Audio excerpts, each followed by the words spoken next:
like 10 people who watch this every week. I don't know who these people are. I've never promoted it. I have no subscribers to the channel. They just find it and they've watched both of them. So whoever these people are. Nice. Okay, so let's get going. Thank you, people. Yes, you 10 They're rando, watching right now. You 10 randos now. Well, I guess they could. No, it would tell me if they were watching right now. They watch after? it after, yeah. Okay. Because I usually go and I make it private, but I don't remember to do it right away. And so whoever these 10 people are, they just dive in there and they watch it. Before I don't know, they're really into it. So I guess they've watched both. So okay, cool.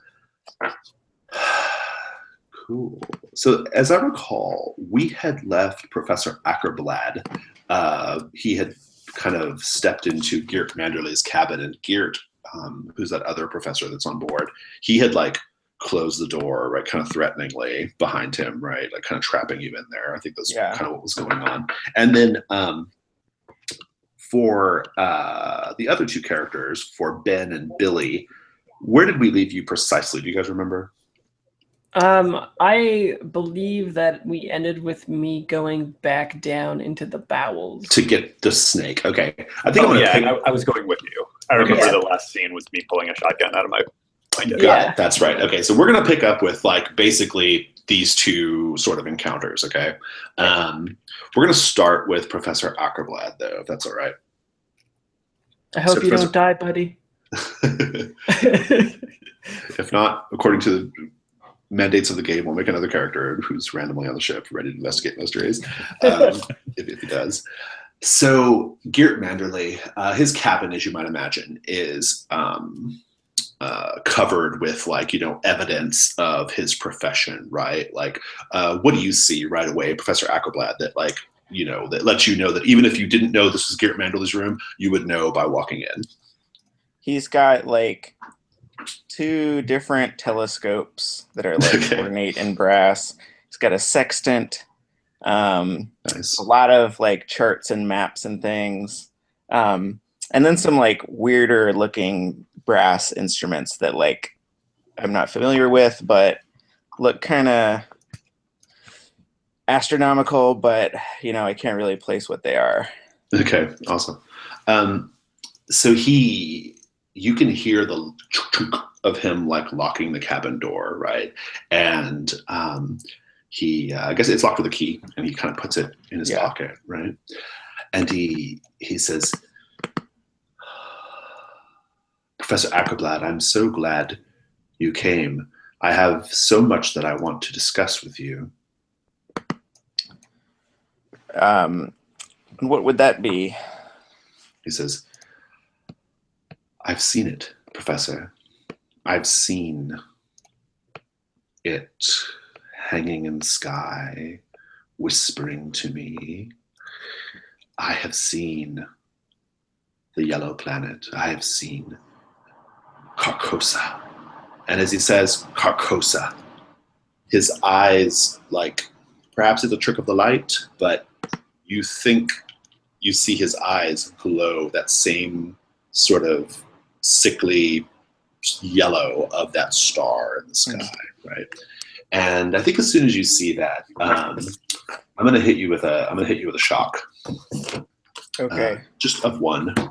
Okay. That's in my damage, or it's some kind of health, or yes, by sanity. Yes, it's going to be your sanity, but the way it works is you will roll plus that number, so you'll roll +1. Okay. And you're looking for a low result here. Okay. A high result. All right. Gonna get my dice,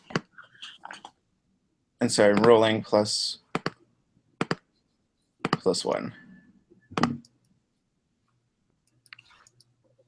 So 7 or 8. 8. On a 7 to 9, it says the keeper can choose 1, and I choose.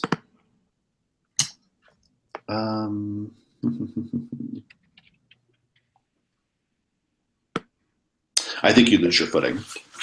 I think what happens is you're going to take a shock. So go ahead and highlight one of those boxes on your sheet to indicate that that you are startled currently. Okay. And then I think as soon as you see his eyes like start to glow yellow, just ever so briefly, I think you like, you kind of fall back, and like before you can kind of catch yourself, you fall down, like you kind of fall down like on your on your rear end. Okay. All right. What do you do? So I try to like kind of scramble backwards away from him as best I can, having just fallen. He walks across, and he's got like several strange brass instruments on his table, as you described, and he reaches for one of them, and one of them looks like almost like a strange letter opener almost, but like a little more ornate. But it's some kind of sharp brass instrument, right? And he grabs it, and he like just kind of pulls it down to his side, and he begins to like approach you in a sort of menacing way. Okay. I am going to try to like kick out at his ankle, and I guess like whatever the name of a physical attack is in this game. Yeah. So you're just gonna try to kick out and knock him over or whatever. Okay. Yeah. We'll cut away from that for a minute. Okay. I'm gonna go ahead and fast forward and put you guys down in the bowels of the ship. Okay. Oh, can I forgot, but can I have reminded myself to take my hat that I forgot that I had the entire time? Yes, that's fine. You get a bonus with your hat. Yes, I have +1 affinity. Yes.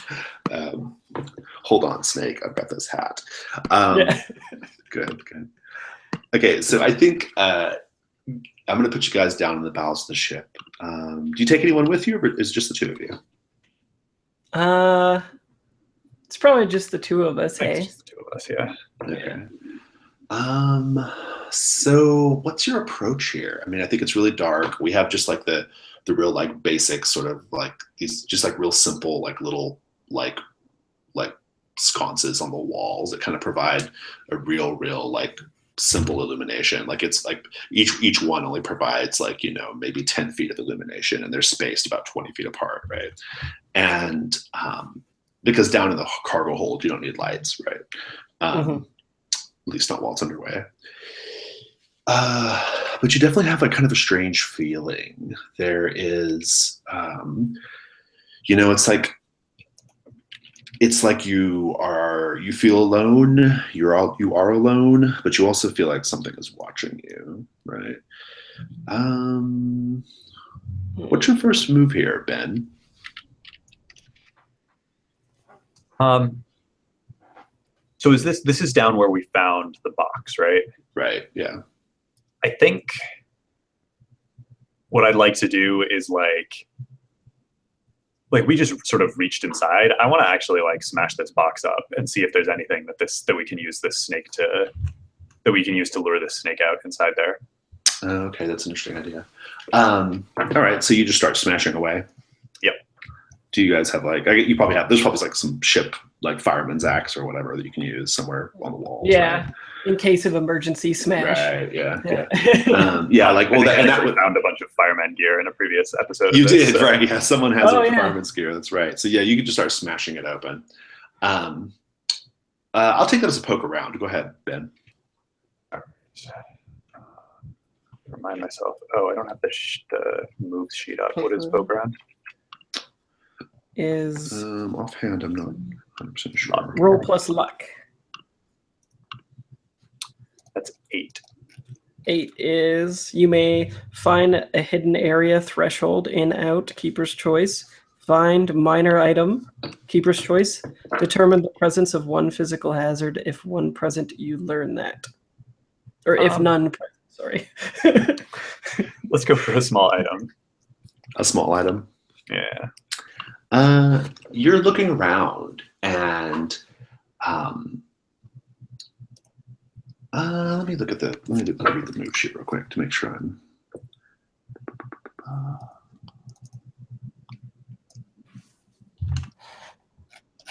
I can never find this. I hate the way this move sheet is. Like the font is so difficult to navigate. Yeah. The typeface. Poke around. There we go. One minor item, your choice. What do you find? It's your choice. Huh? On mine it says keeper's choice.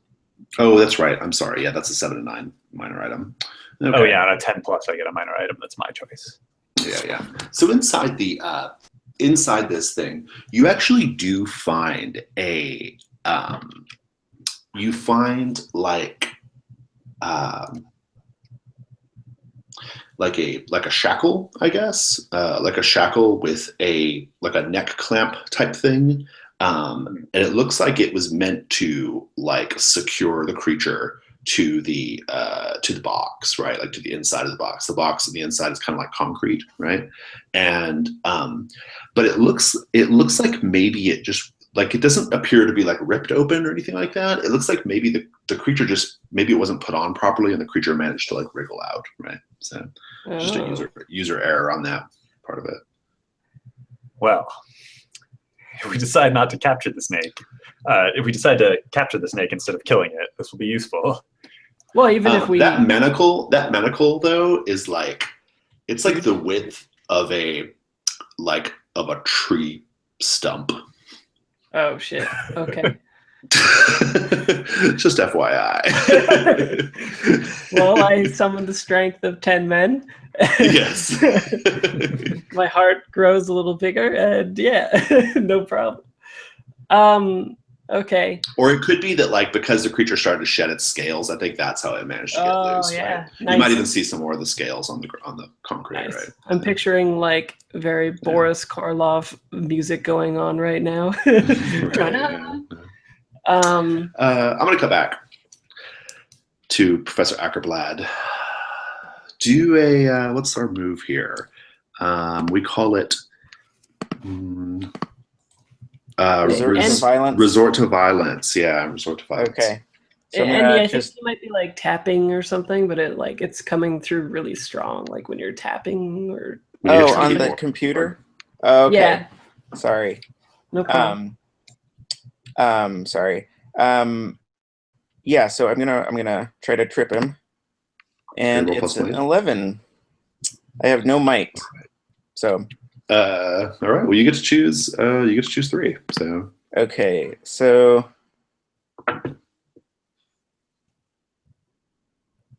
I take definite control of it. Okay. I am going to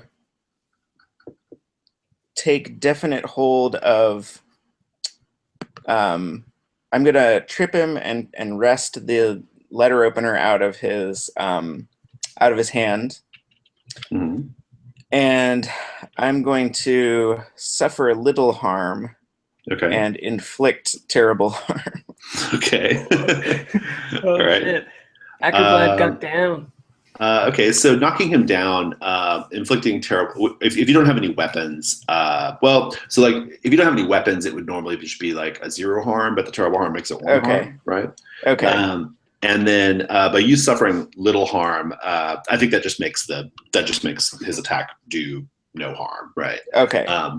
So you take 0 damage. I can still make you roll the damage move though, even though you took 0. Okay. Like he stabs you, it's just not enough to actually do damage to you, right? Okay. So go ahead and do that first. Go ahead and roll plus. What's the move here? I'll just have it open too. I hate that that's not on the sheet. Ugh, it's so annoying. Roll plus 0, please. 6. 6. Okay, that's what you want. I can still choose something from the 7 to 9 list. If I do, okay, well, it reduces it by 1, so I don't. So basically, you don't suffer anything. You're fine. Just describe how this goes. Give me the whole scene here.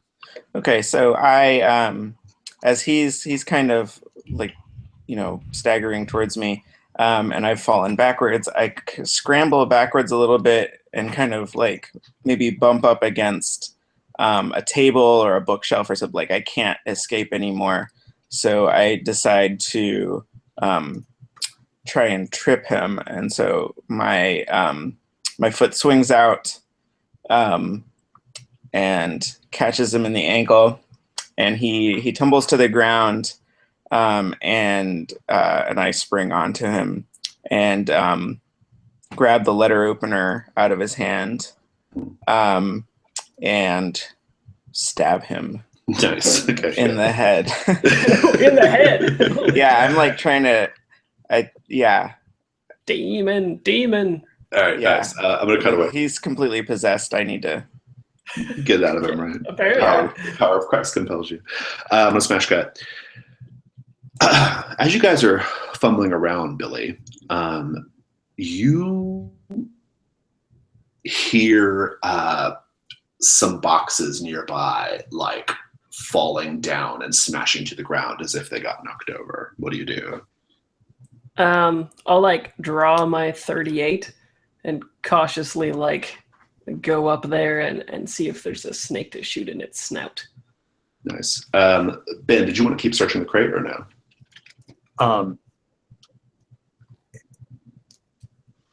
Oh, right, because I can search it again. You can open. Yeah, you can keep going. Forever. No, I'm gonna try and have At a Billy month's back. Okay. You know, Billy, as just getting you presents me with an opportunity. okay, so Billy, you hear the noise. You're just gonna run over there, or what? Yeah, I think I'd book it. Fits the genre. Okay. Yeah. So you're rushing over there, and you hear it before you see it. It sounds like if someone had a bunch of sandbags connected to each other and were dragging them across the ground, like big heavy sandbags, like being slid across the ground. That's what it sounds like, right? And kind of it whips around the corner to face you, and it's a big fucking snake. It's as thick as a tree trunk. Its head is like the size of an ottoman. It whips around.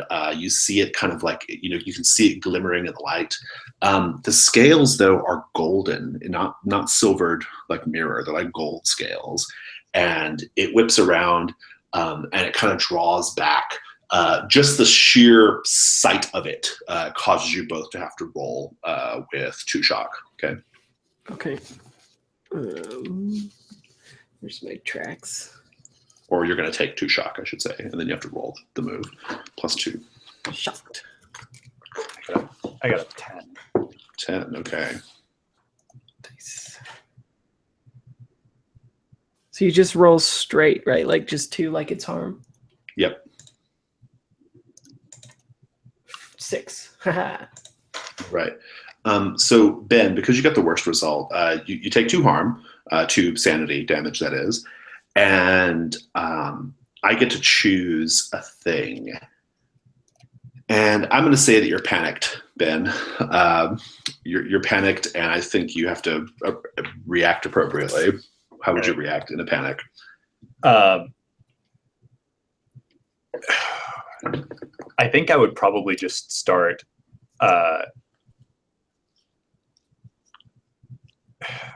Sorry, Billy, but like blasting off wildly from the hip. Okay, so just wildly blasting away with shotgun. Okay, good. I'm into that. Cursing loudly. Yeah, no, that's great. And Billy, you got a 6 or less. You just take the 2 sanity damage. You're otherwise fine. Okay. So yeah, just go for it, Ben. If you're just going to start blasting away, I think that's resort to violence. So Okay.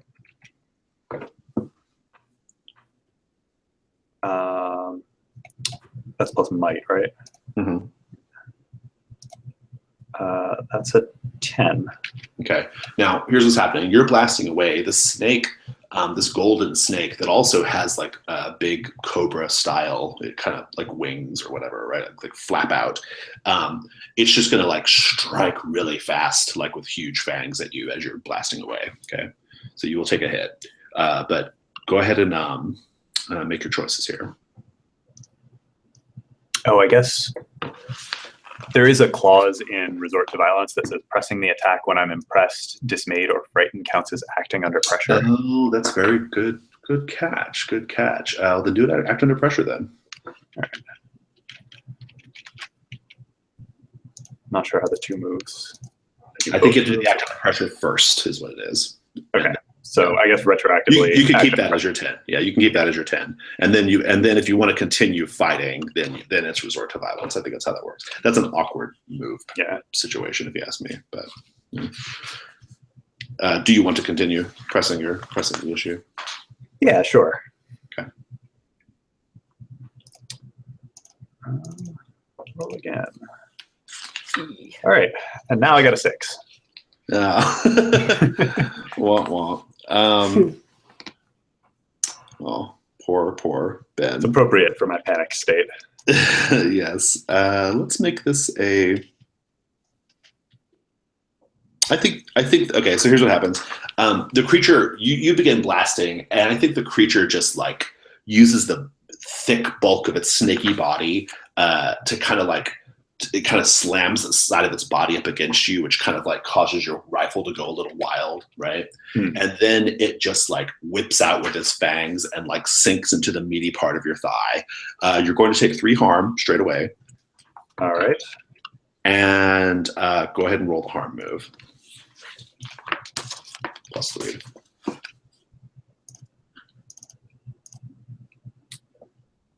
7. 7. I think you lose your grip on whatever you're holding. I think when he bumps you, you also drop your shotgun. It kind of goes skittering across the floor. Oof. Indeed.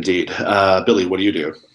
I think what happens is like he's like watching this and he's like all shocked. And I said he was Irish, I think, right? From like Brooklyn. Yeah, I think it's Billy Flynn. Yeah, yeah. Most likely. Yeah. So I think what happens is there's like a flashback thing to him in like a church, and he's talking to a priest when he's like a young boy about how like he did something minor or whatever, and it's like hail the rosary like 5 times or whatever. It's fine. Okay.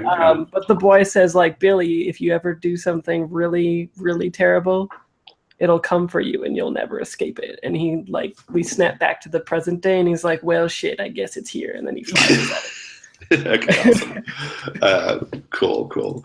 I'll let you pop off a couple rounds into it for free, which will take it down a little bit. But if you want to, that'll be enough to like get it off of Ben, and it'll kind of like retreat from you shooting it. But it's still a factor. If you want to keep going, I think it's resort to violence.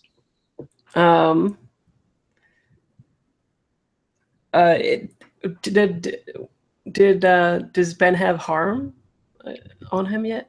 Yeah, Ben's down to. He had 2 harm. Was it? Ben's I taken. heard from the snake hurt. Ben's taken 3. Yeah, I've taken harm? 3. I didn't do anything to the snake though. Okay. Yeah, he didn't hurt the snake at all. I think he's seeing it as something that like is like he feels personally responsible for this snake after that kind of thing. So I think he like grabs Ben and tries to like save him and like haul him off. Okay. And he's like, this is my fight kind of thing. Okay. So you're gonna try to rescue Ben. Yeah. Let's just give me an act under pressure for you guys to get out of this hole successfully. Okay. Roll it, and then we'll resolve it when we get back. I want to do a scene with Johan, and then we'll come back to you. Okay, reason is pretty good. +2. That's so weird to me that you rolled reason. Whatever, it's just a number, right? Wow, 12. All right, I'll let you narrate it in a minute. Let's go back to Johan. Johan, so you're just on top of him, like just jamming this like sharpened instrument into him. Yeah, about his neck and face. Okay, nice. He's there. He's gonna struggle with you, right? And he's like trying to like push you off of him, right? Just give you another resort to violence. Okay. You can do it, little buddy. Yeah. My big frail old man hands that are just used to flipping through books. 8. You get your fight or flight going, though, right? Yeah. Cool. You choose 2. Okay, so I am going to inflict grievous harm. Okay. And try to and dismay my enemy. Okay. I think if you inflict terrible harm again, it'll kill him. You want to choose something different? Yeah, I think I want to. Okay, yeah, I don't want to inflict terrible harm. Okay. I want to subdue him, but like. Okay. Not die, and like I'm trying to yeah. So I avoid my own harm and I dismay him. Okay, perfect.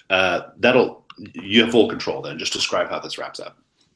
So I like kind of wound him a couple times, and he is kind of losing the maybe the violence and the pain or something has shaken his trance a little bit, and I'm able to kind of get around behind him and get him in a headlock, and I have the knife at his throat, and I say, "You're not thinking clearly, man. Snap out of it." And I think he just looks at you and he says, "Go ahead and kill me. I'm ready to meet the Yellow King." Who is the Yellow King? He's like, "Just wait. We're all going to meet him soon enough." What does the star have to do with this? Is that I hear whispering. What is that whispering? I think so. Stop. They can hear you, Denny. She's like, She's messing Sorry, I'm trolling. It's my wife. It's okay. I thought she was My like telling partner. you what to ask. She's like, No. ask him this. She was just Hear when I was trolling. whispering? Yeah, they could hear you when you were whispering, so hush. Sorry. Sorry, y'all. So, yeah. What does the star have to do with this? Or I'll never kill you, and then you won't get to see the Yellow King. So this sounds like you're trying to do a convince, right? Yeah. A sort of backwards convince. Yeah. He probably thinks better of it because you're all going to see the Yellow King, so he needs to stay alive for that. Actually, go ahead and roll plus affinity. Okay. And is that my affinity for this particular guy, or affinity is a stat for everyone? Yes. Okay. I have 0 affinity, so I've got a 7. Okay. They need some concrete assurance right now. Okay. He says, he looks at you and he says, "Professor Ackerblad, I'm so sorry. I shouldn't have struck out at you like that. This is a truly, truly remarkable moment that we have facing us. From an academic standpoint, we are going to discover something that is so remarkable, so incredible, that no one will forget our discovery throughout the annals of mankind. Please, just tell me you'll let me do my work in peace, and I'll tell you everything I know." And then I kind of take a moment and I lower the knife and I say, "Well, I've spent my career searching for things like this as well, and of course I'll help you and even assist you." Yes, good. We very soon we will have arrived at the center of Lake Hali. When we do, you will join me. Yes, you will join me in the Yellow City. Certainly. This is wonderful. Yes, good. We have to meet the Duchess, of course. We have to get her permission, and then we have to find the ferryman. But we're almost there. We're there. The journey is nearly complete.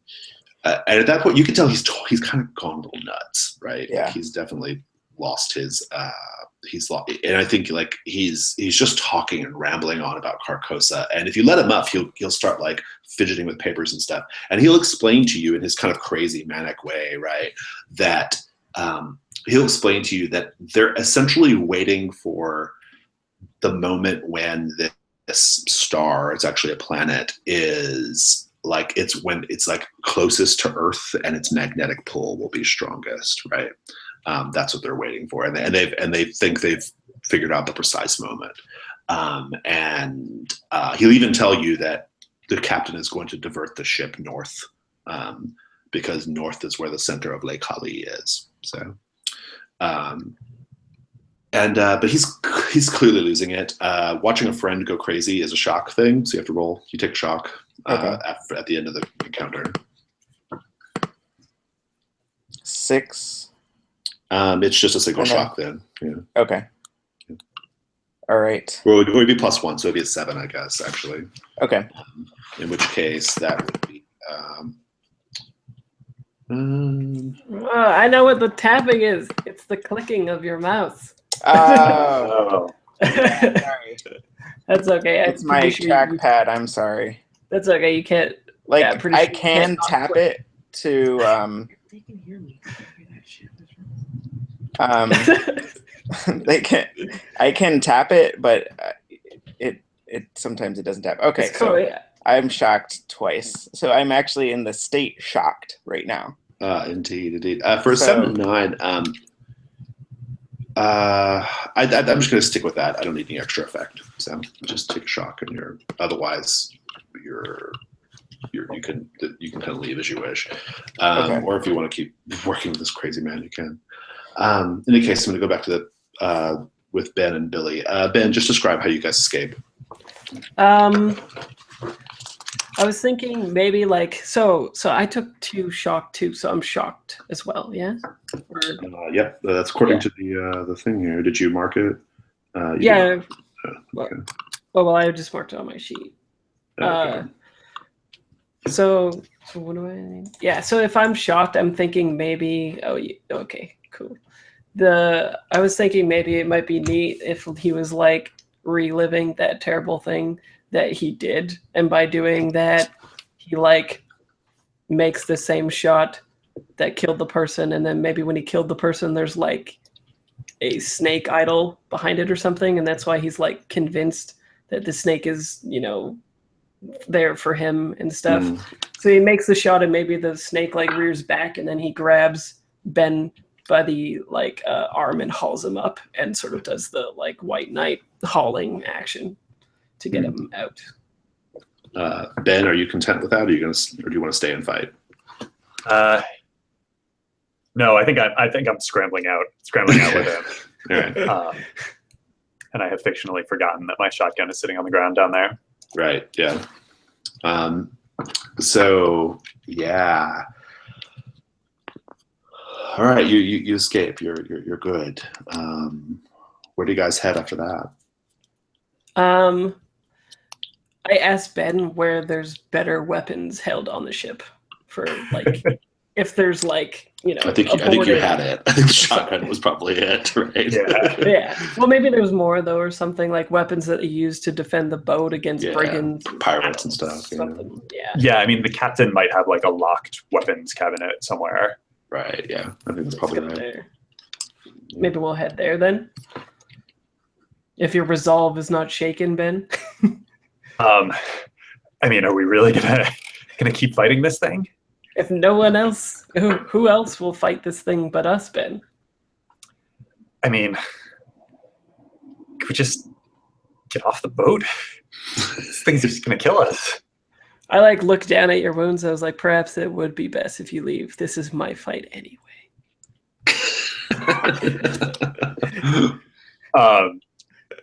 And I think you successfully shamed me into. Yep, I white mailed you. All Uh, right. Fine. Fine. We just let's get a drink or two in us and get back into it. Okay, yeah. I could definitely go for a drink. Where do you go, Professor Ackerblatt, once you're done with Geert? So I'm going to leave the room, and I'm going to go try to locate either my companions Mhm. or find my way to the boat steering place. What's that called? The Like the bridge. The big wooden wheel. And so now that I've learned that they're trying to divert the boat to this very specific place, and this is essential to this occult plan, I'm going to try to tell my friends and maybe try to avoid that. Okay. The bridge is going to be a fairly secure area, right? I mean, it's not like there's just like the captain up there at the wheel. It's a big luxury liner, right? It's a big space with devices and equipment and panels and people, right? So it's not like you can just sneak in there and turn the wheel, right? Okay. But doesn't mean it's a bad plan. But it's just a like you would be basically commandeering the ship, and that seems unlikely. Sure. Yeah. So. I'll look for I'll wander around in search of my friends.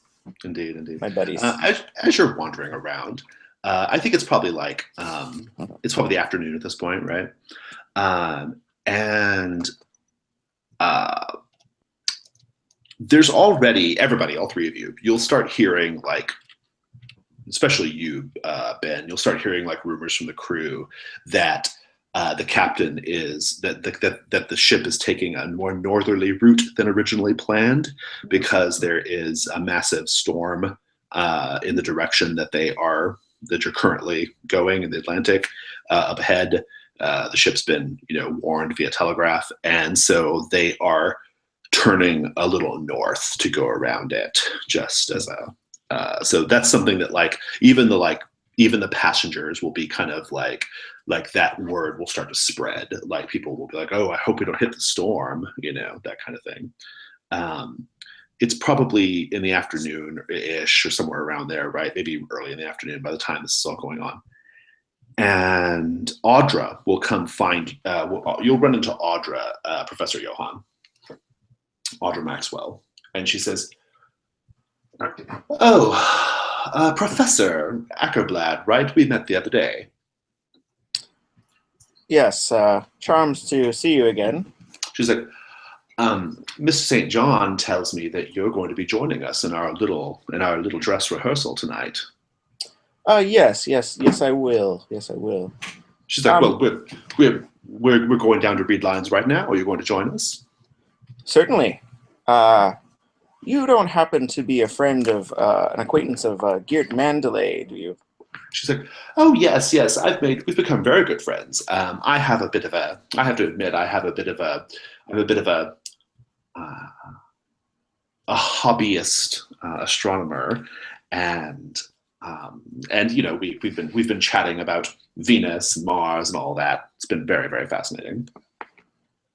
Yes, him and I were discussing academic matters, and he mentioned you in passing, and I just thought I would ask. But anyway, lead the way. Yes, come. And she takes you by the arm, and then she's like, Professor Ackerblad, you look awfully tired. Did you get bad sleep last night?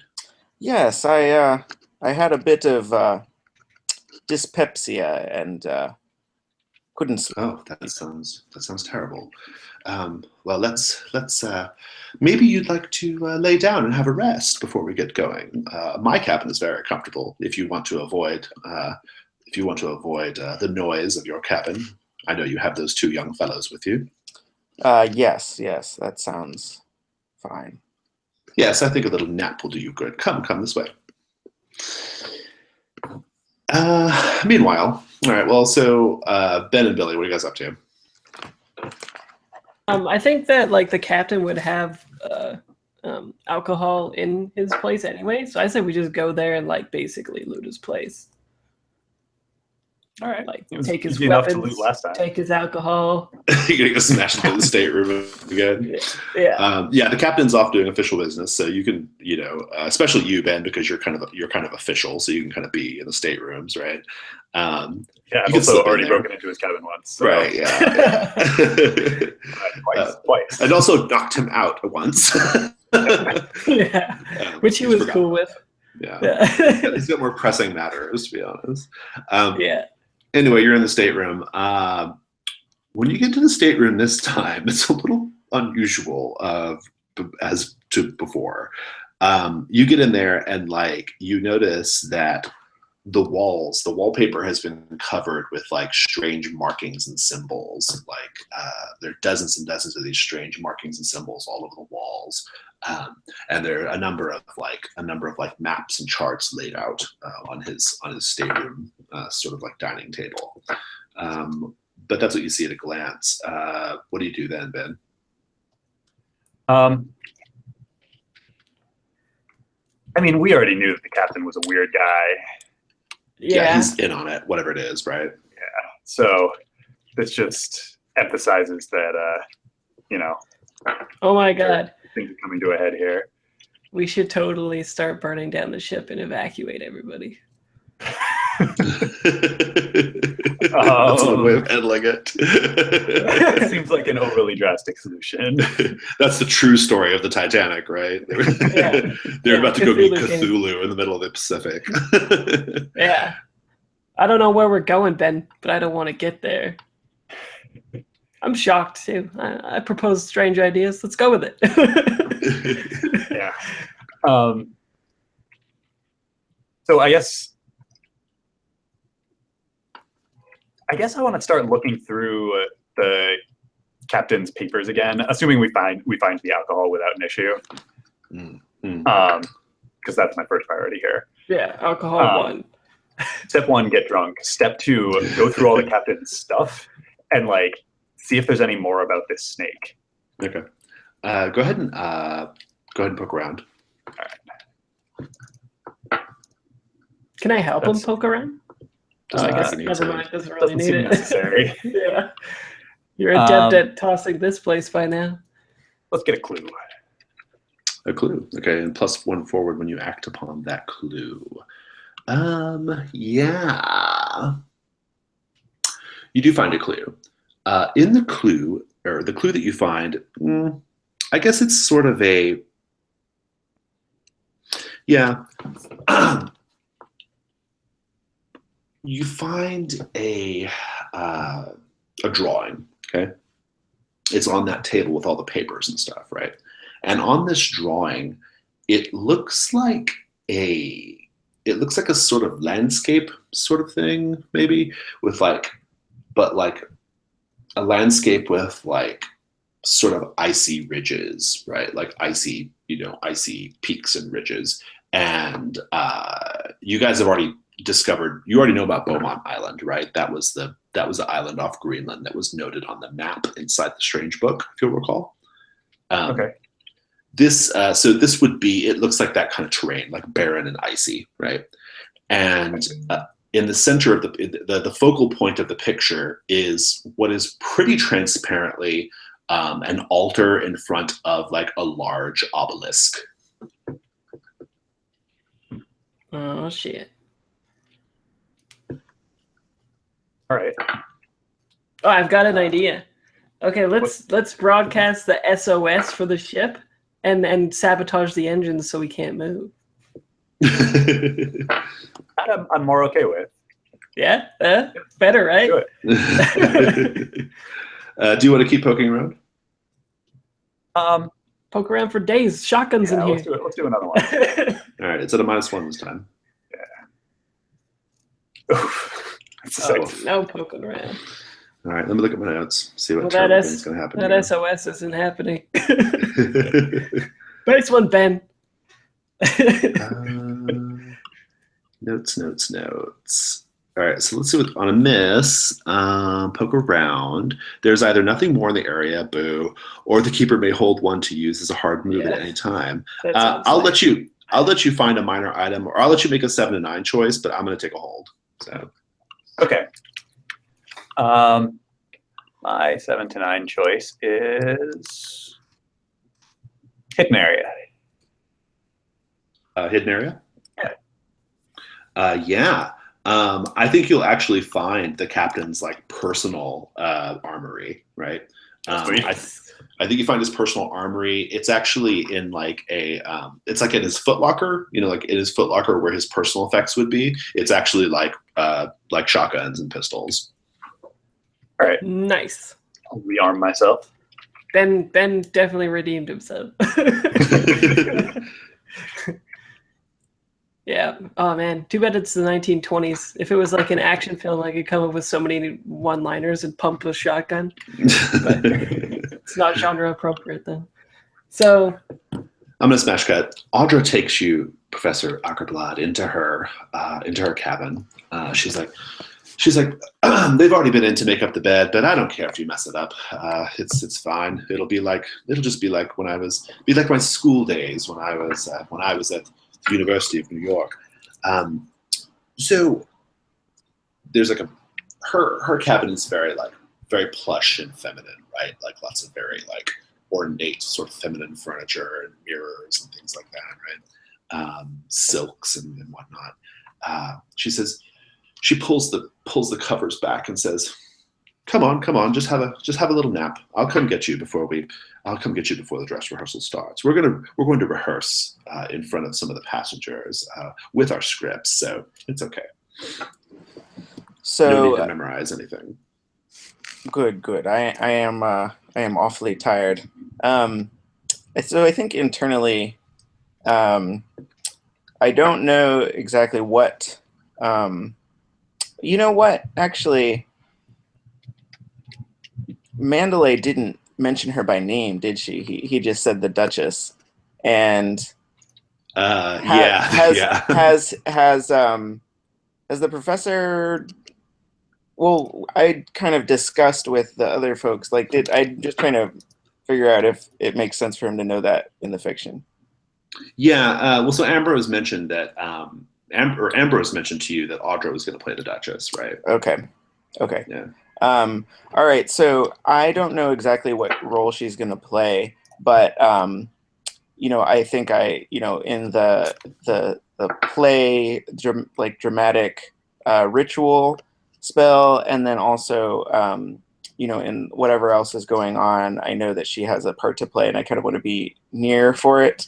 So I think I'm taking a risk, sleeping here, but I'm exhausted, and I think I need to, just do it. Yeah. So I take a nap. When you fall asleep, there's a custom move here. Whenever you've read the Whispers of Harkosa script and then you sleep, you will start to have disturbing dreams, very lucid, disturbing dreams, and the dreams will be things that relate to the script in some way, right? The act or the references to the story in the script. It'll cause you to have shock when you wake up, but I want you to describe what your dream is and how the dream involves Audra, okay? Because I think it might even like I think it would be cool if it's like a little unclear whether you're really dreaming at all, and maybe it's something that maybe Audra's there in the room with you doing something, but we'll keep it kind of vague. But we're going to take like a 3-minute break, and then we'll come back and we'll talk about that, okay? So think about it. Will do.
I'm totally into this, Jason.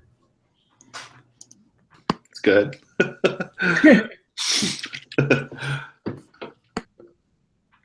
Mm.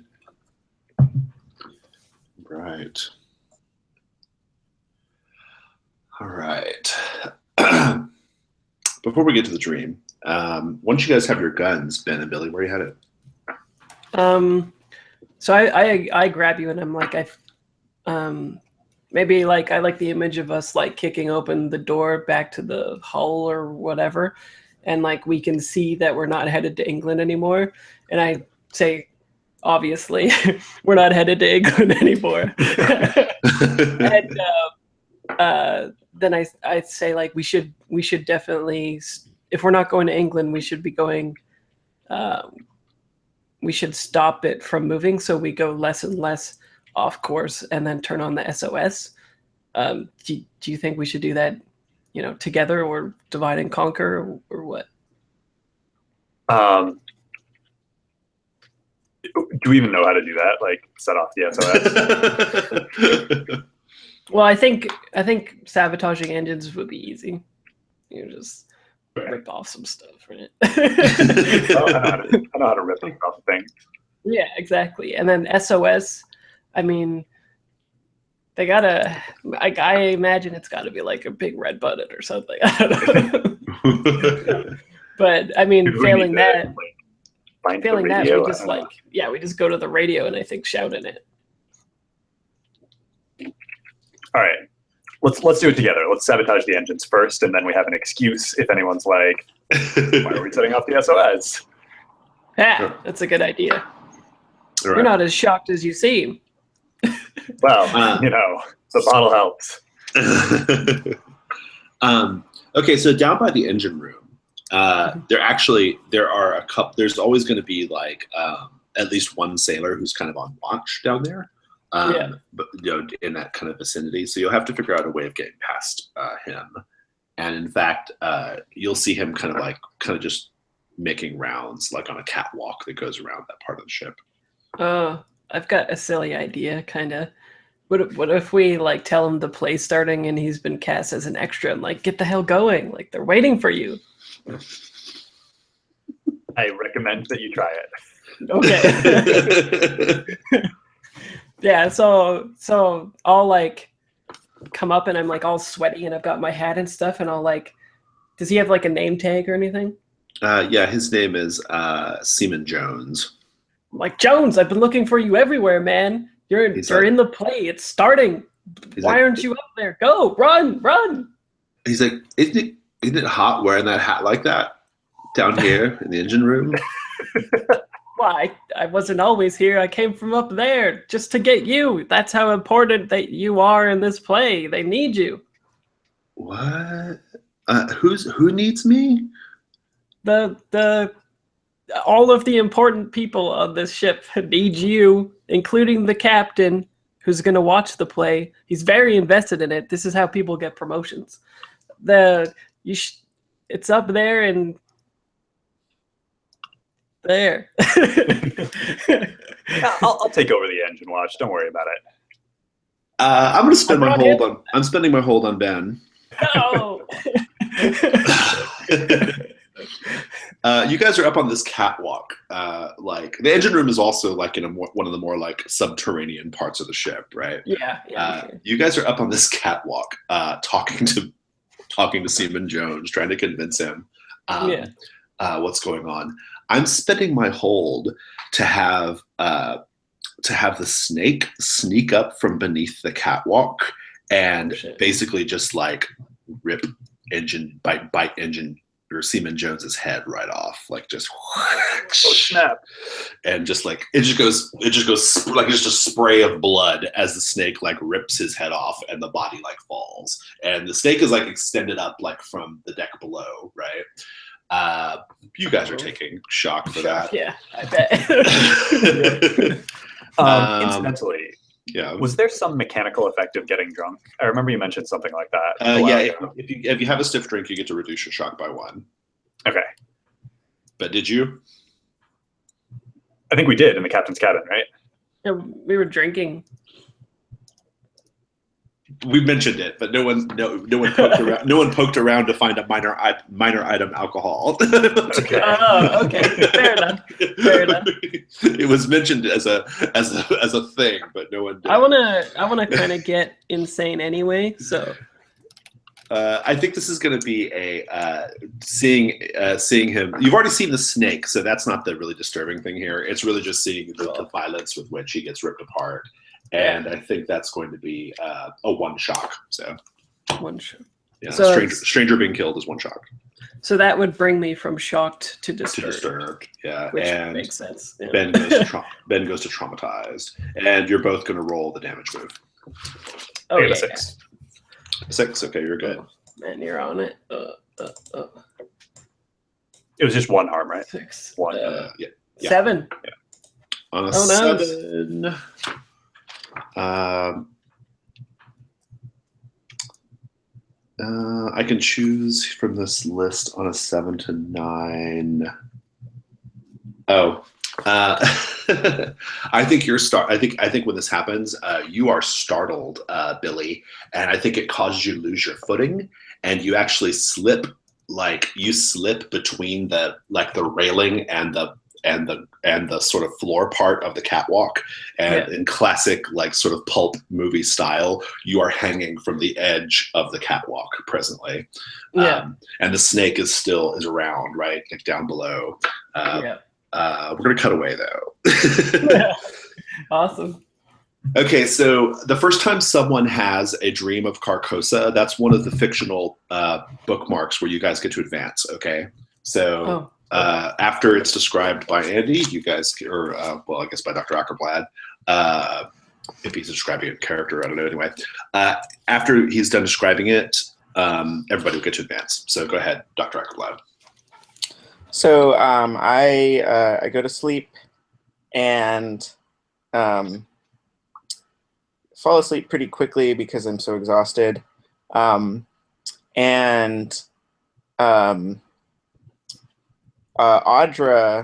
I hear a sound and open my eyes, and Audra is entering the room and saying, "I see you're up, my dear. It's time to start the play. Come with me." I go into the next room in her chambers, and sitting around in a circle are some people reading who are going to read the play. And there's also kind of a little audience section of a number of crew members sitting over there as well. And then Audra says, "There's just one more person we're waiting on to start." And then she kind of turns and opens up another door, and through the door steps a hooded figure dressed completely in yellow, like yellow robes. The face is obscured, and then Audra kind of makes her way slowly over to me, and the yellow robed figure is following in her footsteps, and stands right before me, and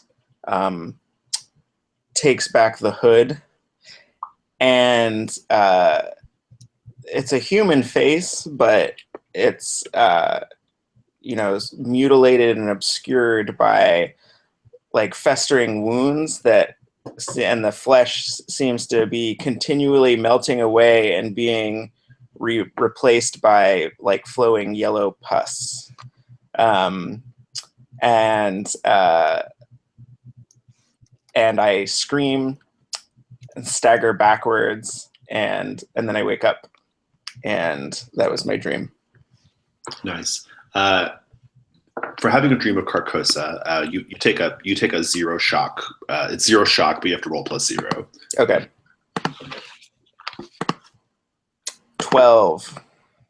I can choose to.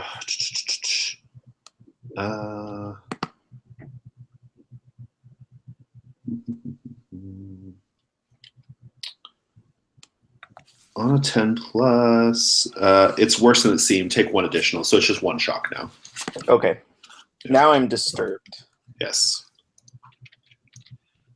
So yeah, you wake up, and then we cut back to our scene. Ben, you're on deck. Literally, you're the only one whose feet are on the floor. So, what do? Billy is hanging on. The snake is down. The snake is kind of like rearing, kind of goes back down and rears around to try to get it at Billy. Yeah. I'm gonna try and grab Billy by the shoulders and haul him back up to the catwalk. Okay. Act under pressure. I will do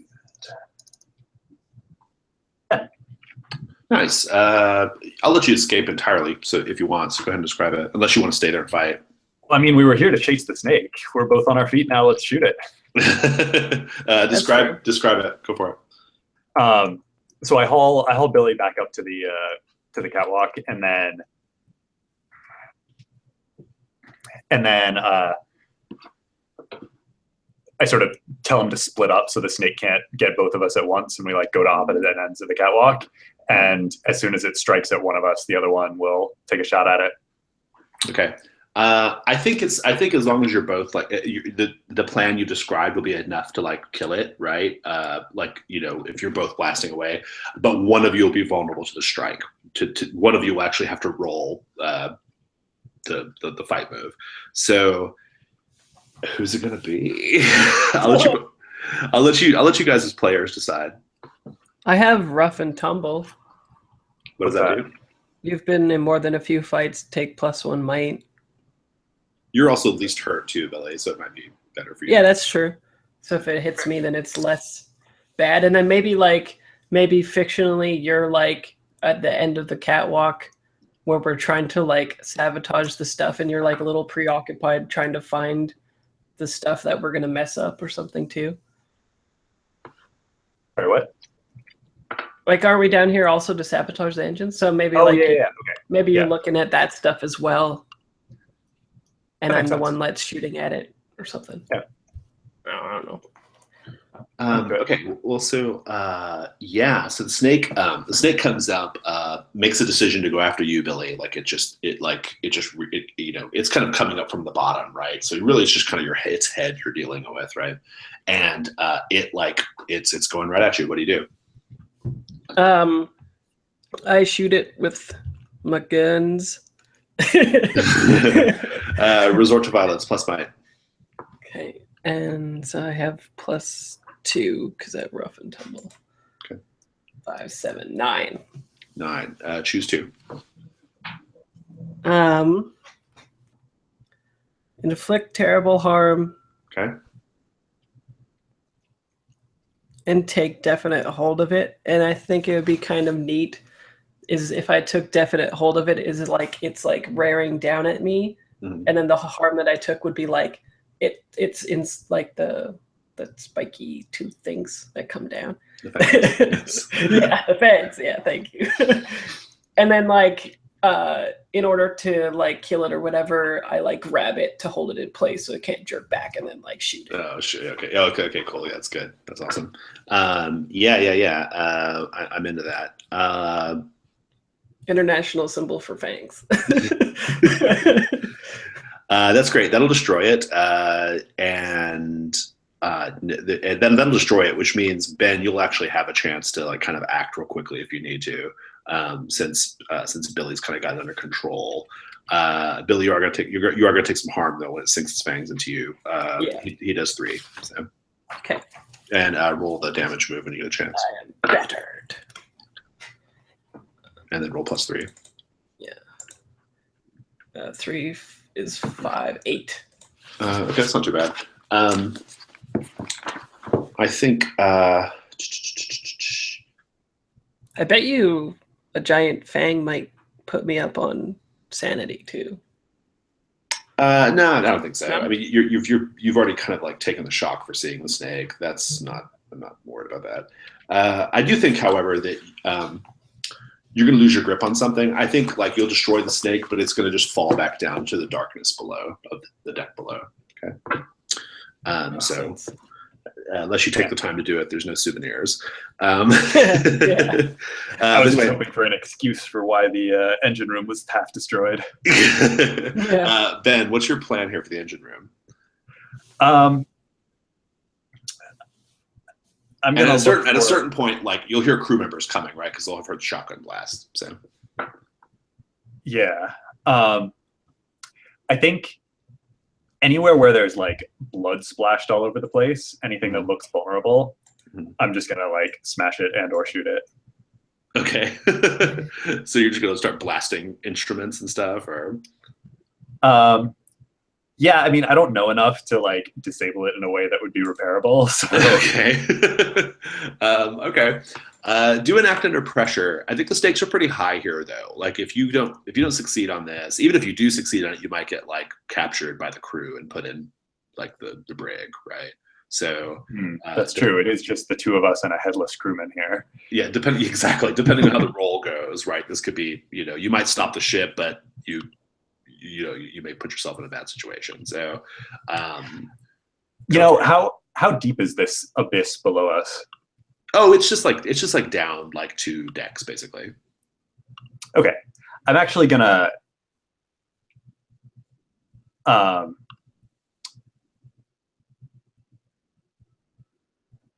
No, I'll stick with my plan, but I'll say, Billy, you better go find that snake. Otherwise, when those crew members get down here, we're going to be in big trouble.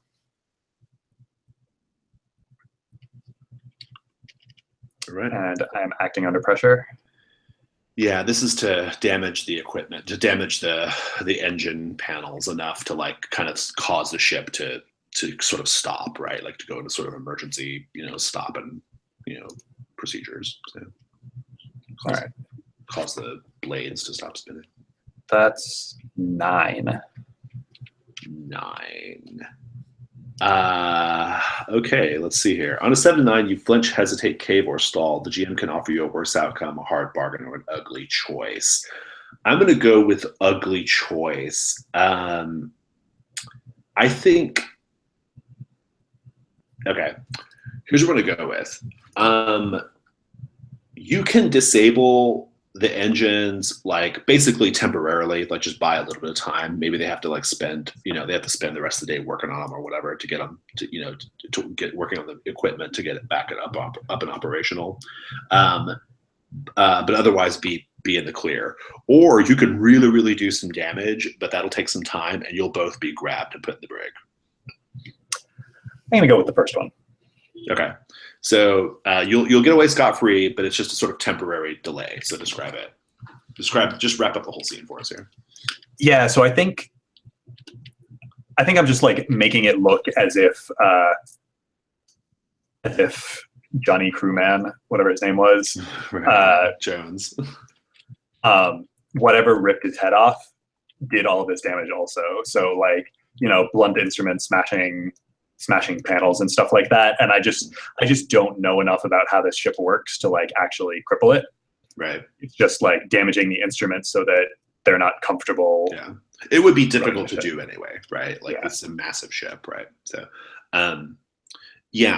okay, good. But otherwise, you guys can kind of get out of there, and you'll hear the engines like powering down, right? You'll hear the blades like grinding to a halt, right? As the ship kind of like slows down. Of course, at this point, Professor Ackerblad, you hear like chaos, on the passenger decks. Like people are freaking out. Like, why did the ship stop? What's going on? Yeah. Da, da, da, da. Everyone's freaking out. Did we hit something? Like, it's chaos. What are you up to though after you have your little dream? Like you're kind of a little unnerved now, right? Yeah. So I get out of bed. I go to the washroom and try to splash some water in my face to wake up a bit, and kind of straighten my appearance so I don't look like I just stabbed a man and had disturbing dreams. right? Good move. The eventually, like the officers, like they're explaining to the passengers that we just have like an engine malfunction, and we're looking at it. We're gonna be here. We're gonna drop anchor so that we don't float away off course. We're gonna drop anchor. It's all good. The ship at this point is pretty far north in the Atlantic. It's late in the day, probably getting very near evening, and the first mate assures everyone, like, we're gonna make the best of it. And basically they decide to have like a have a sort of like they're going to make the best of the situation, the fact that the ship's not moving, and have like a something like on the top side deck in the evening, like an evening soiree thing, because if the ship's not moving, it won't be quite as cold, and they can kind of put up some tents and things to make it not to make it more comfortable, pleasant. And so they're going to have just like a little celebration, a little soiree. And also Ambrose will inform you, because he'll come find you, that you are all to do a dress rehearsal of Whispers of Carcosa. And he'll say, Professor Ackleblatt, you won't believe it. Whoever slipped this under my door must have been ready to put on the show here themselves, because there are already sets and props and everything down in the ship's hold. It's incredible. Well, isn't that remarkable? It's completely remarkable. I'm so excited. Come, Professor Ackleblatt. We have so much to discuss. We're going to be working with scripts, so it's okay. And I'm going to explain to everyone that it'll be much better once we've had time to learn the lines and really inhabit the characters, right? But and he's just kind of going on and on, right? Anything you want to do before that? No, I think I'm just gonna follow along and see if I can intervene when I can. Indeed. Bide my time. Okay, sounds good. Ben and Billy, you guys are a little beat up, right? Yeah. What do you do for the rest of until the evening comes? What are you gonna do? I assume you're gonna maintain a low profile, right? Yeah. There's got to be like some medical bay or something. Maybe we can jack some of their supplies. The ship probably has a doctor, right? I mean, yeah. And what should be our story about how we got hurt? We could say that there was some wildlife being transplanted that got loose. Yeah. Yeah, sure. I mean, yeah, better than nothing, I think. The best lies have a grain of truth in them. Yeah, exactly. So yeah, let's go see the doctor. So basic medical care without rest can only eliminate one harm. Okay. Mm-hmm. Otherwise, you can only heal once per week with bed rest. So okay, one is kind of the max you can get with some basic, first aid, essentially. Okay. All right. And you can make up some dumb story. The ship's doctor will help you out with that. That's fine. Yeah. Okay. So you can go down to bruised, each of you. Oh yeah. That's good. And if you have a stiff drink as well, because now you have some time to do it, you can also lower your shock. All three of you can do that. Oh, okay, great. I have to admit, I kind of hope that I go insane.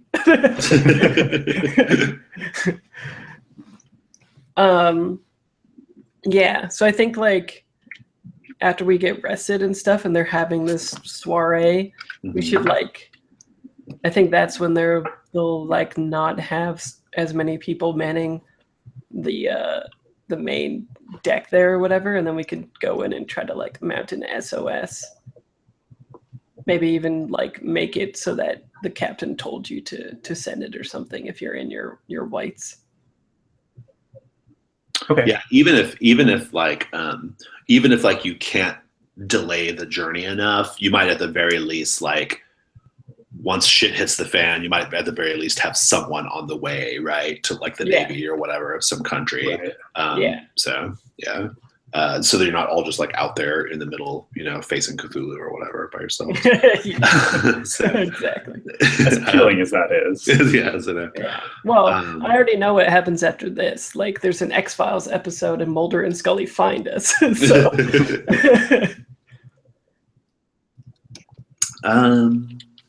Whispers of Carcosa.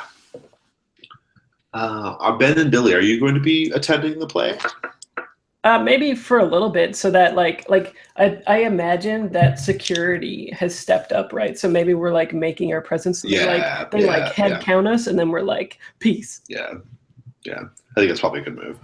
Yeah, because surely like things are kind of on lockdown right now, Yeah, right? like guys walking around headless, giant snakes in the basement. Right. Yeah. Well, I'm sure they don't talk about that openly, right? No, the murders and stuff. But so just a basic warning: like passengers do not go beyond this tape. Whispers of Carcosa. So everyone, of course, is in their tuxedos and ball gowns and stuff because it's the Majestina and it's a nighttime thing, and it's a formal, you know, thing. They have a stage.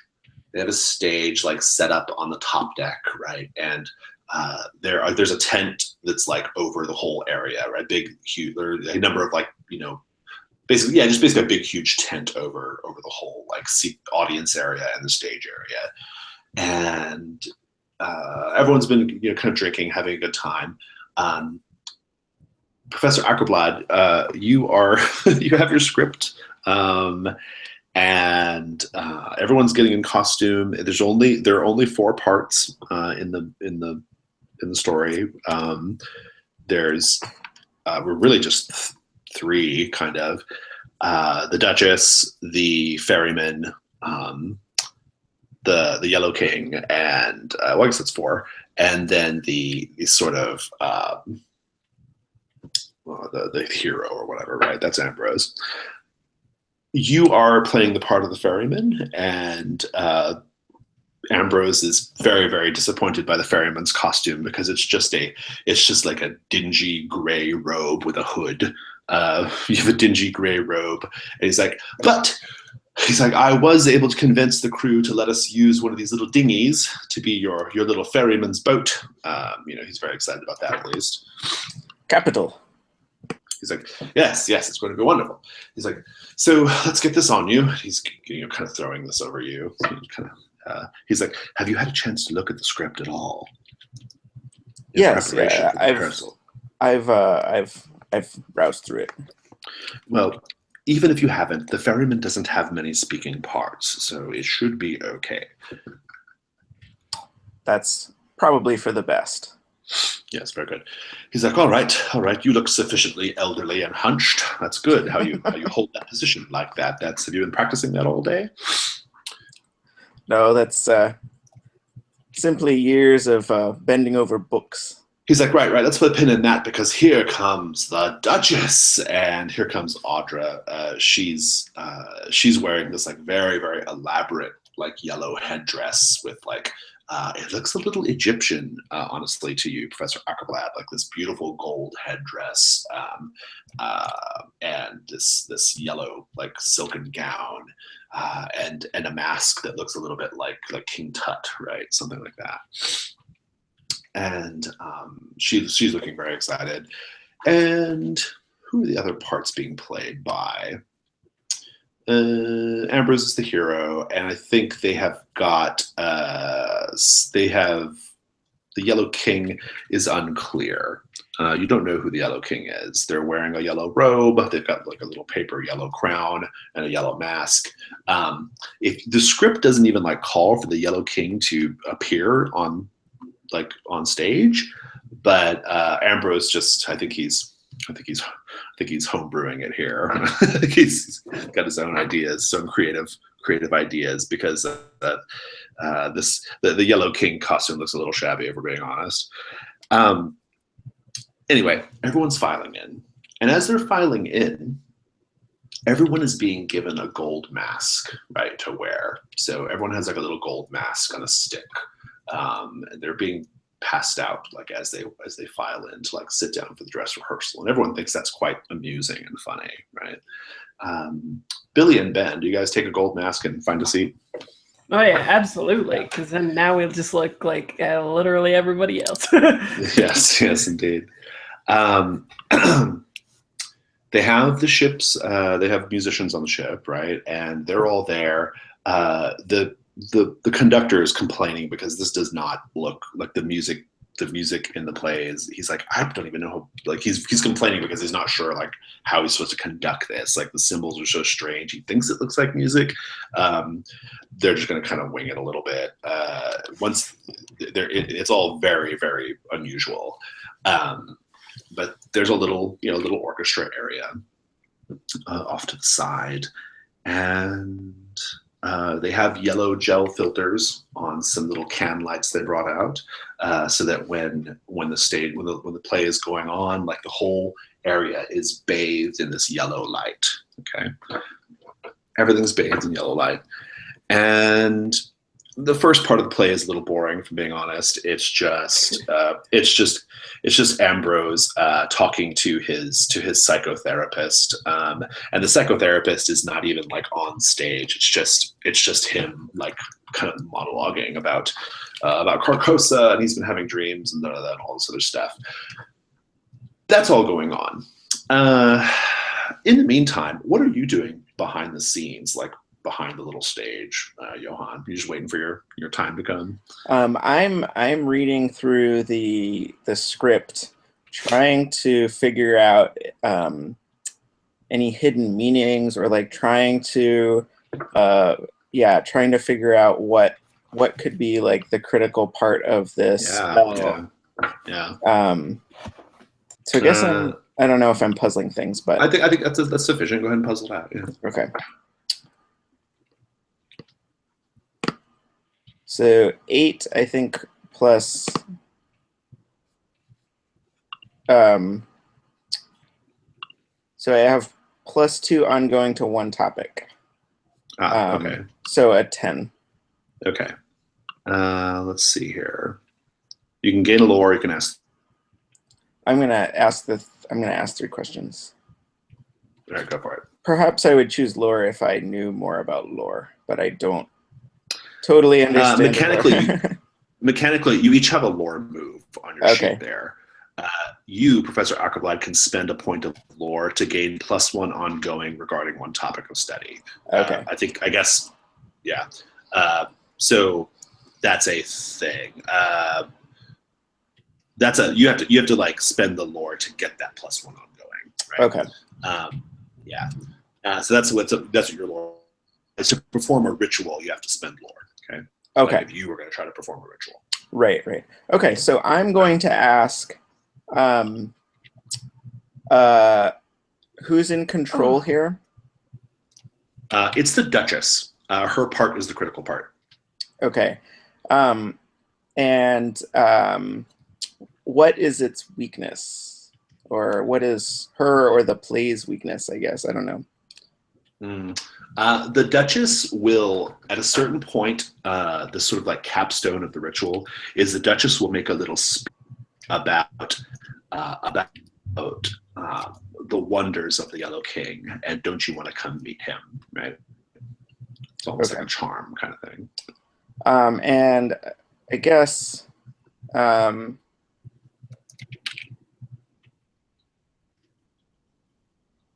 what should I keep an eye out for, I guess, other than that? Well, I think if you want to try to break the spell, like if you want to try to make sure it doesn't work properly, the key will definitely be to prevent her from giving that speech, right? But that's pretty self-evident from your last question. Okay. Otherwise, I would say, you're going to discover that as you go a little deeper into the script, you realize that the script actually calls for the performance to be like many hours long, with great big huge swathes of time of like just like of like strange like musical like numbers and different things like that. And that's a little weird. Like, how are they going to get all these people to sit down in place for that long, right? There might be more to it. There might be something that keeps them, transfixed. So okay, so I think that's so that's all I'm doing backstage. Yeah, that's fair. Billy and Ben, at a certain point during the play, after this terribly boring monologue, it's so boring. Like, you have to wonder like who wrote this shit. Like, it's there's nothing. It's like it's so dry. Like, it's so dry. There's no wit. There's no humor. It's just like a dull recitation of like this character's sort of like insomnia. Right, it's really bad. And at a certain point, though, the character begins to have a dream, right? And that's when they really, really like, turn on the yellow lights and everything kind of gets like, like a little fog machine and all that stuff, right? And they have this set, like the little curtain, little make up, and they have this set kind of painted with like peaks, like strange geometric peaks and valleys, like this little like, like background set, right? And that's when the orchestra begins to play the music. And the music it's really weird. It's very dissonant. It doesn't sound, it's not very melodic at all. It's like just kind of noises, really. But with like this underlying through line of like a flute. There's like a flute line underneath all of it that kind of threads it all together, right? Very, very strange, bizarre music. And this is when the sort of starts to like have some of its power. Okay. So you guys are sitting in the audience. You have your gold masks. Everybody in the audience like has their mask up to their face. You guys don't have to, but they do. And I think like there's a woman sitting next to you, Ben, and she turns to you and she's got this gold mask on that again looks a little bit like King Tut's face, right? She turns and she says, "Isn't this wonderful?" Really? This is what you're into?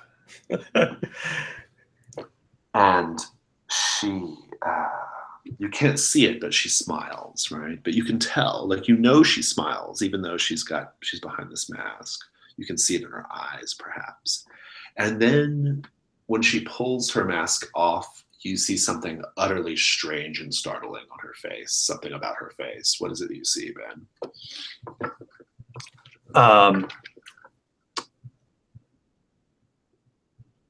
I think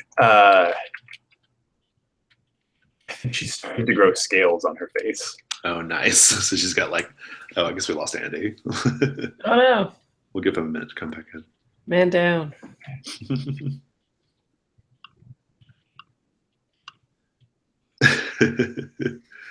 Scales. That's pretty good. I like that.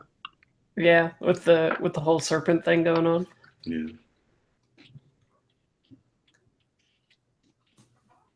Very classic themes going on in this. Lots of themes, yes. Yeah. Love them. Motifs. I never really grokked the difference. A motif is more of a visual thing, and a theme is kind of a thematic thing. And they're both not opaque. Not opaque, meaning they're transparent. Yeah. I don't know why I was like transparent, so let's look at it. Oh wait! Oh, you mean the other day? Yeah, last night. Oh yeah.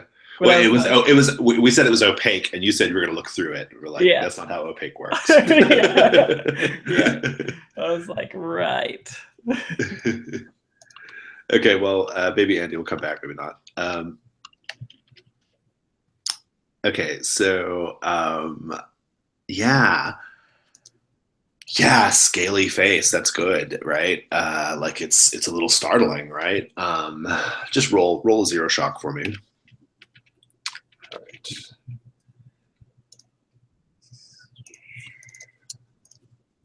8. 8. And on a 7, 9. You miss noticing something important. Is my result on you there? Oh, and he's back. Hey, Andy. No My worries. computer turned off. No. Unexpectedly. That's exciting. Well, you didn't. We waited for a little bit. All you missed was a woman who was sitting next to Ben turned her face to him, said, "Isn't this wonderful?" Removed her mask, and she has like a golden scaly face beneath the mask. It startled Ben, and I was just now doing his shock roll. You miss noticing something important.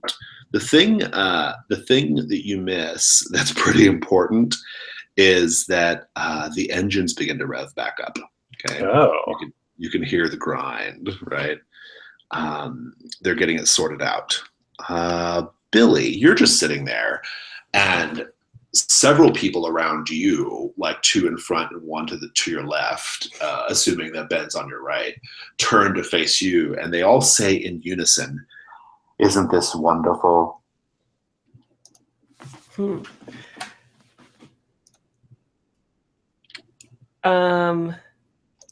What would Billy do?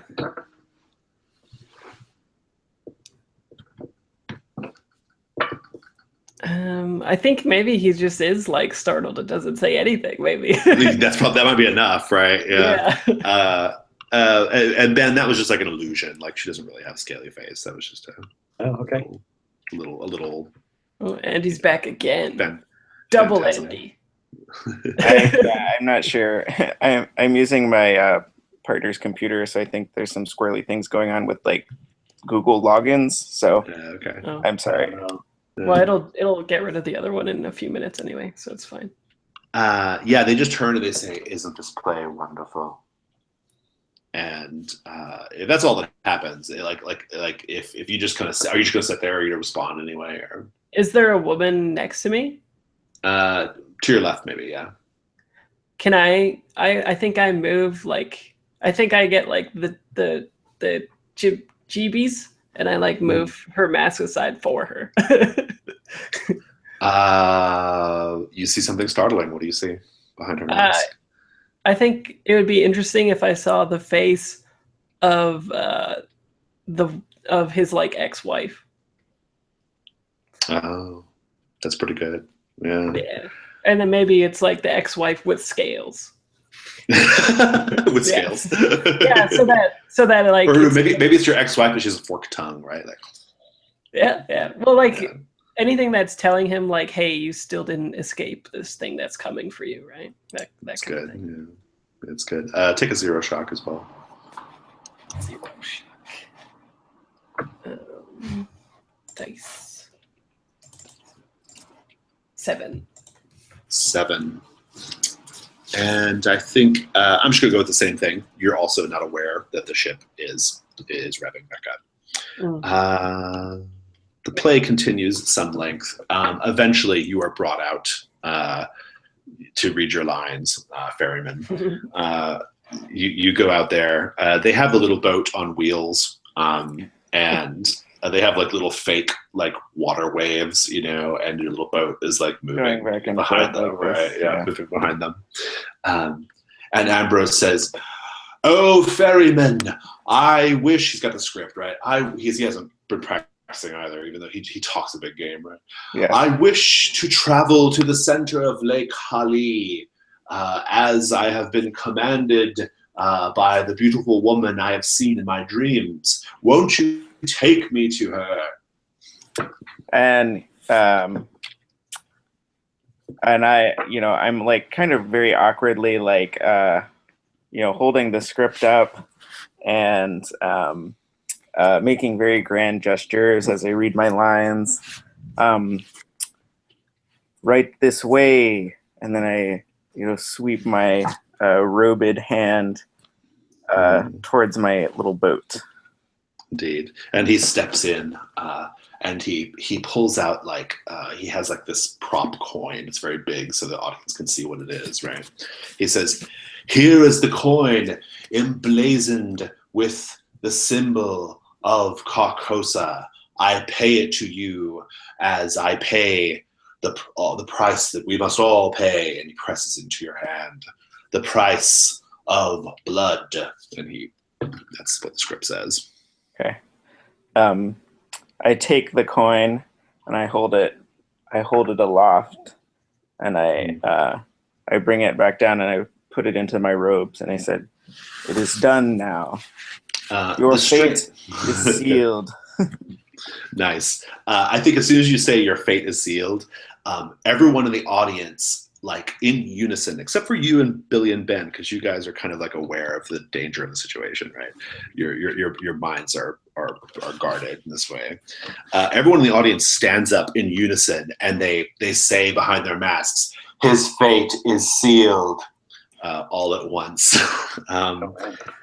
And Ambrose looks a little weird, and he kind of whispers to you. He's like, "I didn't know this was we were breaking the fourth wall here." I mean, he's like, I don't. He's like, "Whatever, let's go with it."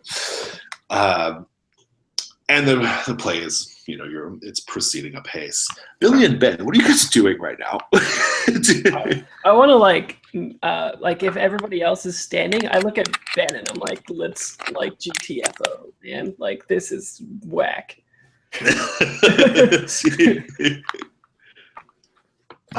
Yeah, I mean, do we need to do something about it? What would we do? Maybe we could fire a gun in the air, just startle them and I was thinking we kill the power to the room or something, but you're on top. You're on the top deck, though. It's all just kind of moonlight. And yellow can lights. Yeah. Yep.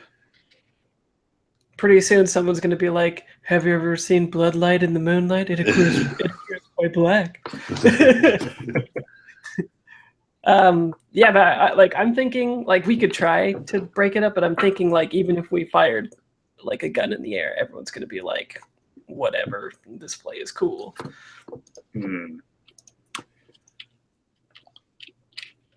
All right, let's GTFO. I say with my eyes. All right, so you guys are getting out there. We're whispering to each other behind our masks. Yeah. This is whack. Sure. Yeah. You can sneak off. No big deal. At a certain point, this is now just Professor Ackerblad. At a certain point, the play moves. The background shifts to be this palazzo in the Yellow City, right? This palazzo. The background, it's this it looks like sort of Romanesque, but yellow. And that's when the Duchess character comes out wearing her gold jeweled headdress and her mask, and she comes out and she's just dripping with yellow amber colored jewels in her gown, and she's doing her scene with Ambrose. She's "Yes, I reached out to you in your dreams. I called you here to Lake Hali because you have been summoned to an audience with the Yellow King." And she's going on and on at some length. She's getting to the part though where she's going to give her monologue about the transformative experience of witnessing, of laying eyes upon the Yellow King himself. Right. That's happening. So I had planned on trying to interrupt this at this moment. Nice. Seeing the play's effect on all the people, I am afraid that if I disrupt it, I will be turned on by this entire crowd. So I'm trying to. I'm looking around for trying to figure out some way to interrupt things, but I'm at a loss for right now. Let's see if there might be a move to help us out here, possibly. Could be a poke around, I guess, if you're just kind of looking around the top deck, I suppose. Yeah. Yeah. Make that Okay. roll. See how it goes.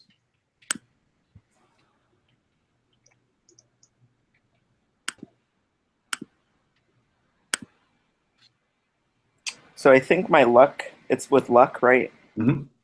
I think I get a -1. Oh. Yeah. You're looking around, and eventually, stepping in front of you is Captain Merriweather. He kind of just steps around the corner, and he says, "You were a fine ferryman. You did very, very well." Why, thank you, Captain. And where have you been? Have you seen all of the play so far? He's like, "Yes, I have seen the play.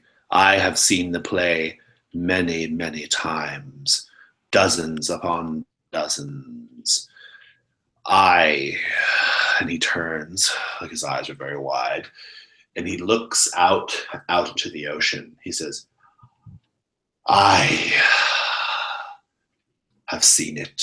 I have seen Lake Hali. I have seen the island in the center. And even now, I ferry us there." Oh shit, he's the ferryman for realsies. Okay. See, I was thinking he was the king. So He's just a mere ferryman. right, Actually, so, funny shit. thing is, I thought so too. When you were like, you can't tell who's the king. I was like, it's the captain. Yeah. I guess the king is waiting for us on the island. That's probably true. Yeah. So I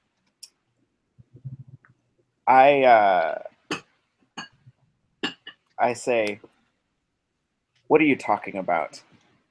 This this play just appeared in front of the actors' quarters. He turns to you and he says, "You know so little, Professor." He says, "You think you know something of the occult.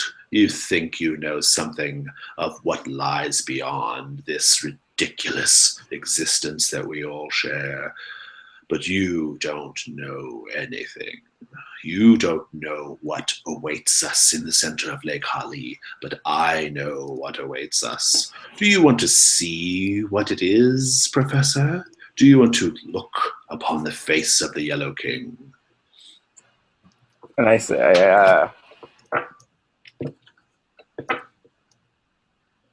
yes. Yes. Yes.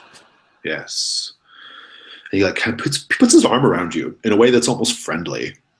And he says, "Yes, join us. Join our brotherhood of knowledge. Join the great pursuit." And he kind of like is guiding you out to the fore part of the ship. He says, "It will be just a few more hours yet. Very soon."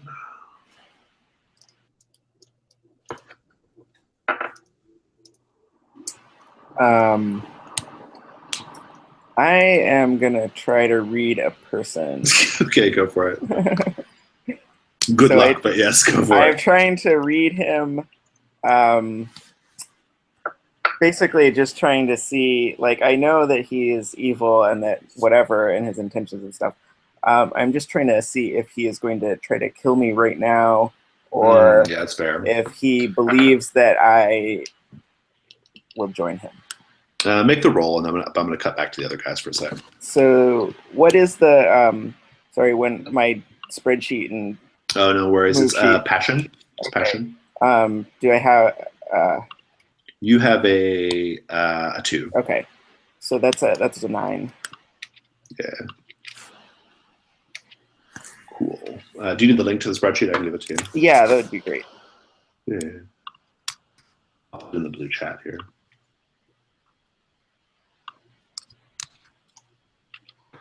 Okay, thanks. Yeah. Okay, well, so where do you guys sneak off to, Billy and Ben? The Billy and Ben show. So And what about Professor Ackerblad? Are you guys content with him just being like at the like at the mercy of the play right now? Like, That's true. He did tell us it was like Save me. he did tell us it was like a spell. a and spell. stuff too, Yeah, right? he told you that. Yeah, he did. right. And maybe we should shoot that chick. All right. So I'm starting to remember now that. So it looks like Audra has something to do with the spell, and there was this like weird egg in her quarters. Right. I kind of want to go see if that's still there, or if she's like using it somewhere in this ceremony. Mm-hmm. I don't know where I'm going with that, but You can. Yeah. You could just sneak back into her room. It's fine. yeah.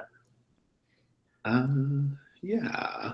Maybe if he goes there, maybe like we both see like the captain and the professor, Yeah, and we'd like split up. Yeah, Billy, you can Makes go. sense. You can go to the captain and the professor if you want. That's good. Do you want to go ahead and give me one of your read a person questions, Professor Johan? Or we can just Sorry. or we can continue the scene if you want to. You still have your hold. How many holds you end up getting? So I got a 9. So you got 1, right? I'm sorry. Can you send the link to the Google folder? Oh, sure. Oh, yeah, because you need the moves, right? I can just tell them to you real quick too. Yeah. Sorry. No worries. Is your character telling the truth? What's your character really feeling? I'll just paste it. Hold on.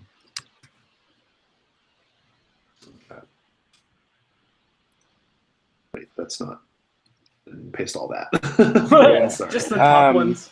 Just the top ones, yeah. Yeah. What does he intend? What does the captain intend to do? He means you no harm. He actually thinks that you are you are interested in it as an academic matter. Okay. Just like So, you. I'm gonna follow along.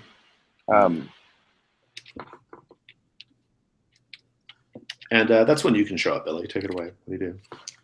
Okay, I think I come upon him sort of like being hugged, sort of, right? Yeah. Or like half hugged or whatever. Yeah. They're like kind of standing up. They're just kind of like talk, like Yeah. So I think I'll try to like Close sneak up talking. and put the gun to his head. And succeeding in that, I'll be like, "Come on, Professor." Okay. That's probably threaten. That's a move called threaten. Roll plus might. That's what. Well, threaten is if you if you are. It's like ultimatum, right? If you're willing to do it, if you're willing to blow his brains out, it's threaten. Yeah. So maybe I'll add a sentence and say like, I don't know, something 1920s like twitch and I'll blow your head off or something. Okay. Sure. Roll plus might. Oh, like 12. Okay. I have to choose one. Force your hand and take whatever damage you dish out, or back down and do what you want. He turns away and he says, "You again." He's like, "It's too late now. We're almost to the center of the lake, but the professor can go with you if he wishes." I think Billy hesitates a little bit and then he's like, what's there? Where are we going? Where are you taking us? "I'm taking you to the Yellow City, of course." You're not making any sense at all, old man. Professor Ackerblad, do you go with Billy? Or Yeah. what do you say? What are you doing right now? I go with Billy and I whisper to him, "We've got to stop that woman from giving her speech." Okay. Sure, so let's like bolt it over there then, like tackle her or something. Yeah. Okay. Unless you whisper a better idea. I don't know. I'm gonna smash cut back to Audra's cabin with Ben right now. Okay. Do you sneak in? Yeah. Okay. And I brought like a sheet to smother her dog with if necessary. Yeah. I was gonna say the little dog is there. The little dog though is just staring out the cabin window. He doesn't even like. He's just like staring. Like as soon as you come in, he doesn't even acknowledge you. Yeah. Just staring. I like wave my hand in front of his face a couple times. Nothing. Yeah, nothing. Just drool dribbling down. And is he facing in the direction that the ship is traveling, basically? More or less, yeah. Oh, man, even the dog is in on it. Whatever it is. Well, and Bastet was also getting a little wound up into it too. At a certain point, you'll hear like you'll hear like the door like creaking behind you, like the cabin door. You haven't had a chance to check on the egg yet. What do you do? Find a place to hide, perhaps under the bed. As you're kind of fumbling around, it's the first mate. He comes in and says, he's like, I saw you come in. There's no bother trying to hide. He's like, I don't mean you any harm. What do you mean me? What are you doing here? I just saw you. I saw you sneak off during the performance, and I wanted to see what you were up to. His name is McAllister. He says, you do know that the play is a very, very important part of what's about to happen. Yeah, it seemed like it was making adequate progress without my help. Yes. It's. I know you know certain aspects of what's going on here. I know that you and your friends were probably responsible for stealing certain valuable objects from the captain's stateroom. Do I have you pegged right? Well, there's no point in denying it now, it seems. There's not. And I know that the reason why you look so beat up is because you found our special cargo. Well, it found us before we found it, but yes. Don't you see what you're doing here? We're going to see the Yellow King. We have to bring him an offering. And if we don't bring him an offering, it's nothing but death and chaos for all of us. That's the point of the play, you know. It's to hypnotize them. It's to convince them to go willingly, right? Without them, all is lost. We'll never, ever finish this journey. And who exactly is we in this picture, apart from you? He's like, there are more of us on board than you might imagine.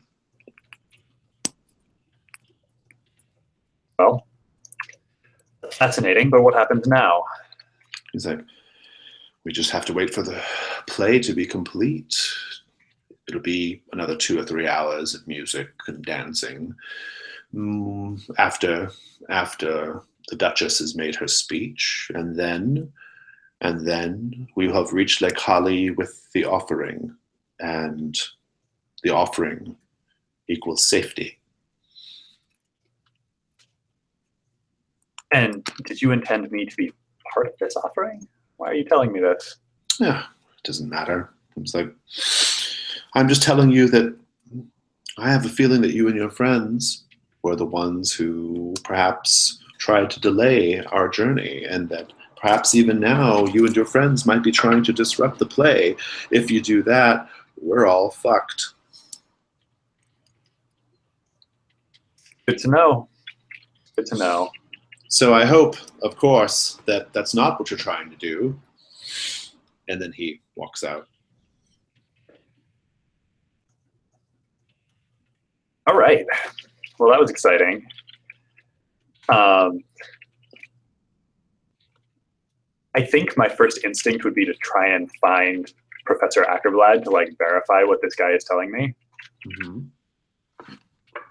Yeah, you want to go find him? Yeah. You can find him. But I'm gonna check on the egg before I leave the room. The egg is in there, in fact. All right. Yeah. And you said it was pretty big. It's like football sized. Yeah, I'll wrap it up in something and take it with me. Okay. She Sure. obviously cares about it. Yeah, it's yours. So you go from at a certain okay, so I think we're at the moment when Audra is doing her monologue, right? Professor Ackerblad and Billy. What are you guys up to? It's just the two of you now. Well, I'm thinking I have like I have a blackjack or a sap, it says. I'm assuming that's just something you use to knock people out. Yeah, it's like a sap. So I say we just like knock her out. Like I'll say, sorry, doll. You know? So I'm going to propose. So Billy, they recognize me as a character in the play. So as not to arouse suspicion, perhaps I'll come up with my fairy and occlude the audience's view of her. You knock her out and put her in the boat, and perhaps we'll escape with our lives. Oh. Okay, so maybe what I'll do is like hand you the blackjack or the sap or whatever it is, and then I'll be behind the stage with my gun if anything like should go wrong. Then last resort is, we should are up for the long goodbye. Okay, so I take the blackjack and kind of conceal it in my sleeve, No pressure. and make a like pretty dramatic entrance, like kind of gesticulating and well, I think like maybe while you're backstage, I think while you're backstage might be a good time for Ben to catch up with you. Okay. All right. Ben, this is our plan. Let's see, we're gonna do. Yeah. So like, Right. I'd say like work you, like I'd say like say something that would cause her to like faint or fall. Yeah. And we'll be like the extras removing her from the set. Slash Okay. we're leaving. So I we can't hear you, Annika. So I'm like, wait. Listen, the first mate caught me in Audra's cabin. He says, if we don't let them finish this play spell thing, it's not just them that are gonna die. We're all gonna die. We're gonna leave on a boat.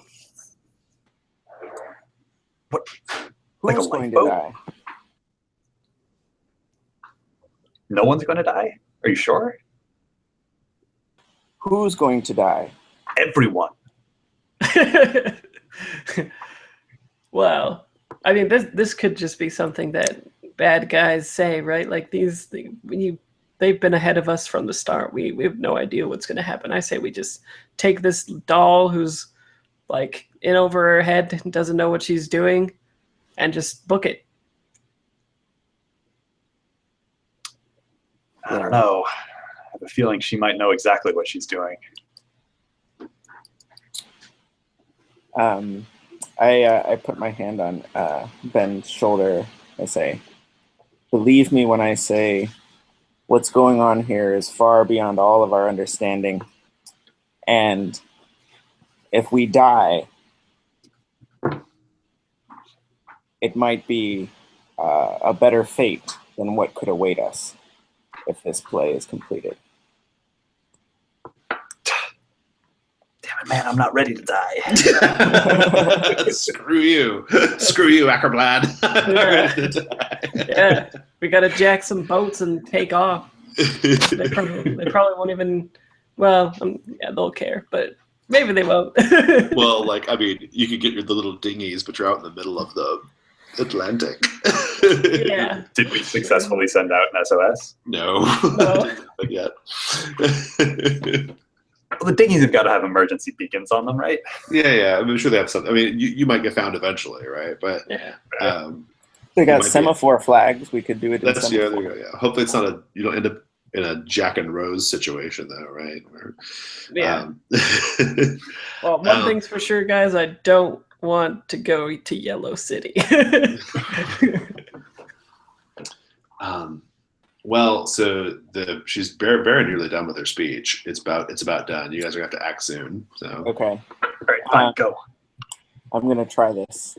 That crew member was probably just bluffing anyway. I say, knowing that it's probably true. Um, so I make a grand entrance onto the stage and say, kind of like bellowing over her, say, indeed, my dear, but the time has come when all those must go with the ferryman. And I kind of like wave my head over her head, and I say, asleep now, sleep. And with my other hand, I try to whack her in the back of the head with the with the blackjack. So yeah, that I think she's fall just into startled the- enough to where this might work. Yeah, act under pressure. Let's see how it goes. Okay. Oh, jeez. Okay, so that's a 9, and act under pressure is with reason, right? Yep. Yeah, reason. So that's an 11. All right. Finish it up. Describe it. Okay. So the blackjack hits her squarely in the head, and I've angled my body so that and my robes Then that she falls down. you know, it's yeah, not down. it's not obvious that I smacked her, and she kind of as she collapses, I like lay her down into the boat and kind of continue, you know, speaking in made up generalities about sleep and the river of dreams and so on. And as soon as like you disrupt the spell, everyone in the audience stands up in unison, and they look out into the ocean with their masks, and they say, "Our fate is sealed." Oh, shit. Let's take a quick 2-minute break. Okay.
Hi. Hello. Hi. Where do you live? Alberta, Canada. Oh, Canada. I've only been to Toronto and Windsor. Oh yeah, in Ontario. Yeah. Yeah. How'd you like Oh. it? Well, Windsor completely sucked. And it Yeah. seemed like the same as Detroit, except the street cones were like orange and black instead of orange and white. But Toronto was really cute. Yeah, Windsor. Yeah, I can see the connection. Yeah. It didn't seem like I know there's like a border there, but it wasn't any different. Yeah, it's true. That's the first thing I thought of too when I went to the States. I was like, this is going to be completely different. And then I passed and I was like, no, it's kind of the same except there's Jack in the Boxes around. Have you? So that's like California, yeah. No, I've only driven down to like I drove as far south as Las Vegas, but basically straight. Oh, have you never been to Chicago? Nope. You'll have to come visit. I Oh, went to Chicago like when I was a kid, and I went wow. to all I remember is buying a toy in a really huge department store that I can't remember the name of. Yeah, that's all of our childhood, right? Yeah, I got a Power Ranger, so What color? green. There's a green Power Ranger. Yeah. Yeah. There's black, pink, yellow, red, blue. Yeah, but green is the guy that like comes and Green. saves them. What's that? He said green is the one that comes and saves them. Well, at first he's evil and he's like gonna He kill used to them. be evil and was going to kill them. Yeah, but then Do you remember this? Okay, I don't remember this. Okay. Yeah. Okay. Uh-huh. I only remember. Oh, See, look, it looks good. Like it. yeah. Yeah. Yeah. Well, I don't remember the green Power. Wait, is there a blue Power Ranger? He was Dr. Tommy Oliver. Is this true? Blue was Yep. the white woman. The white No, that woman. was pink. No, yeah, that was definitely pink. Man, there were some I only knew racist, the girls, and the the black black one was black and guy. the yellow Yeah. one was the Asian one. Yeah, no, it was completely Yeah. racist. It was awful. Anyways, That's I'm true. just trolling Andy. Nice to meet you. Yeah, you too. Oh, your other dude's back. Hi, I'm Jason. Hi, Jason. He's the real Green Power Ranger. Ah, he's the Green Power Ranger. Oh, yeah. Oh, yeah. Here. Oh, I'm sorry about all the times you could hear me. I honestly didn't think that, and I wasn't trying to interrupt your game. No worries. No worries.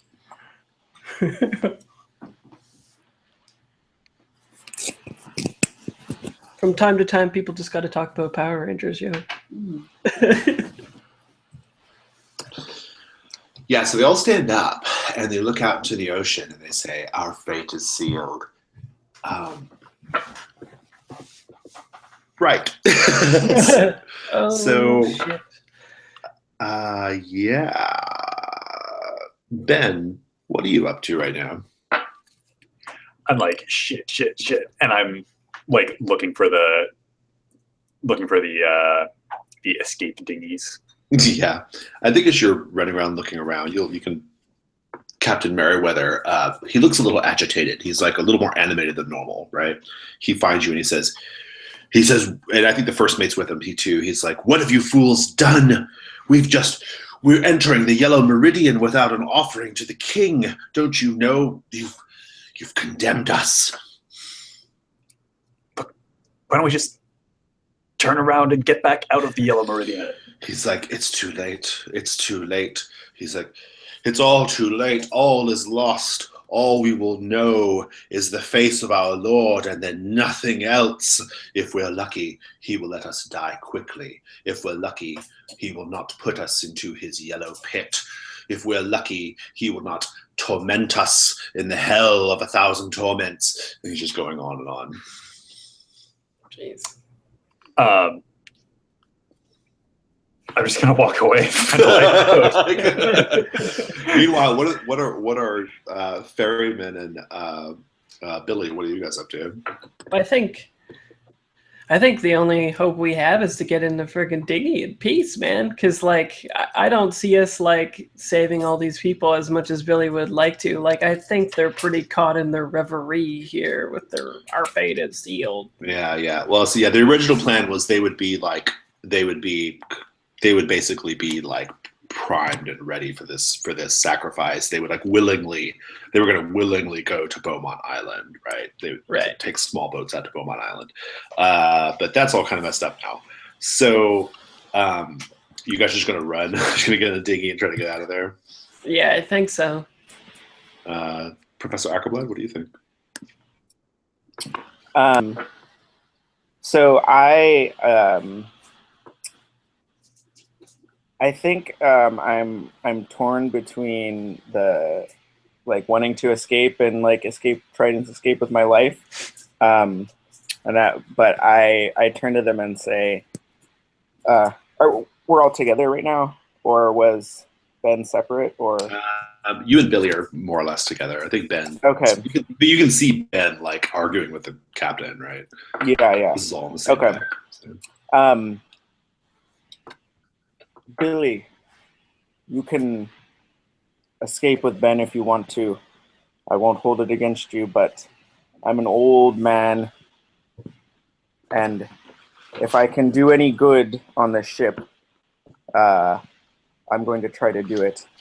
Also, secretly, I want to see the face of the Yellow King.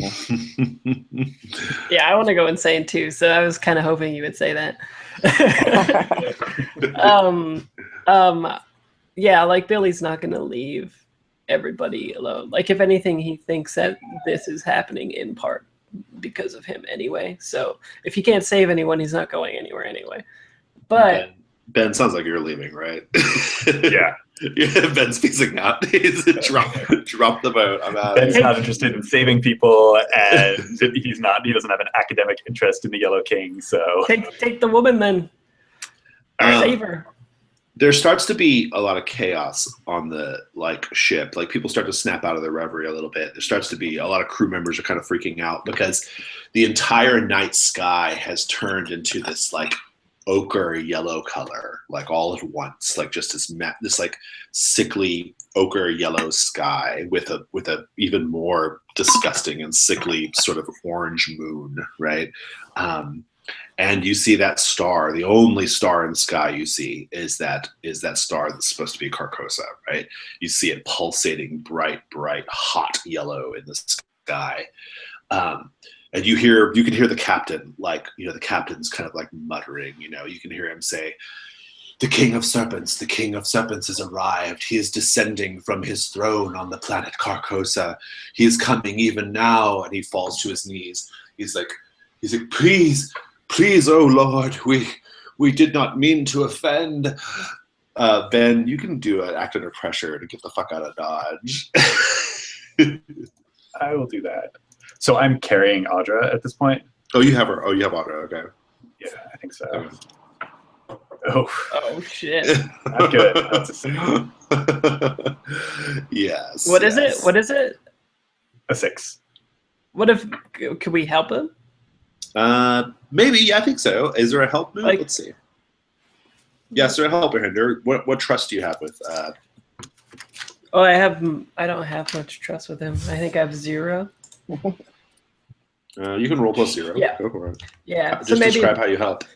maybe I'm the one that's like he's like getting it ready, and I'm like slipping the woman into the boat so he Okay. doesn't have to. All right, that sounds good. Go ahead and roll +0.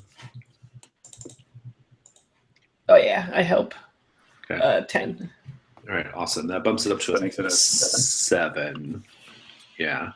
You flinch, hesitate, or cave, or stall. The GM can offer you a worse outcome, a hard bargain, or an ugly choice. I think as you are carrying Audra, I think as you're getting ready to you put her in the boat, she's Ivan. Sorry, our cats are attacking each other. Yeah, that's fine. It's the Yellow King. They can feel it. They can feel him descending from his throne of serpents in Carcosa. Bastet, is fighting with the little dog, probably. So yeah, I think like you've got like Audra. You thought she was unconscious, and she is actually still unconscious. But her eyes like snap open, and she screams this like loud, blood-curdling scream. And after she screams, she says, "Our Lord is here! He is here!" And she's just like, you can see her like she's hyperventilating, like she can't breathe. Like Ben, you can see her like grasping for air. You can just leave her there to die, or you can try to help her. It's up to you. I'm gonna leave her there to die, but okay.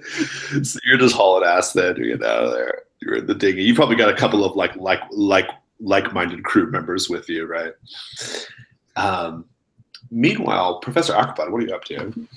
So I start to get the sense that the end is nigh, and Yes. but also that there might be occurrences of occult significance, and I feel like if there's any sorceress or magical power that I can have, it will be through Bastet. So I'm going to go back and try to fetch my cat from my quarters. Yeah. When you go to get Bastet, you will see Bastet. Go ahead. Bastet turns to, like, you see her as you walk into your quarters, and she's there like facing the window like normal, like just staring up into the window. What do you do? I come up behind her and kind of stroke her back. She turns her head. And her eyes are glowing the bright, hot yellow of the star, right? Like just glowing. And she kind of stretches out her mouth like gapes open, like yawning, gaping open, like really wide, like a cottonmouth snake. And like you see, like her tongue looks like just a writhing mass of tentacles, like just tick shock. Okay. That's probably like a 2 shock. Okay, so that would be a total of 8. Okay, I think just it's. I think it was just an illusion. You're going to take the 2 shock. That makes you that bumps you up to traumatized. Okay. And I think you may have to find an alternate way of doing your plan. I think you're too freaked out by Bastet. Okay, so I can't scoop her up. No, you can scoop her up, but like, well, you can continue. I think you're just delayed, right? Like you're just like and like and shaken. Yeah. Okay, I'm like, I scream and I grab her and like trying not to look in her face. I stuff her into a sack. Okay. That like trying to save her from the evil.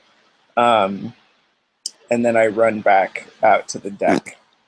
Indeed. Billy, what are you up to during all this?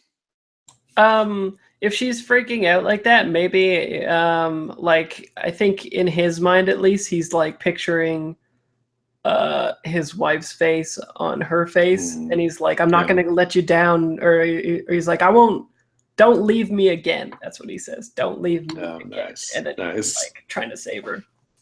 Do an act under pressure. You can kind of slap her out of it, get her to breathe again. Reason. I got some reasons. +2.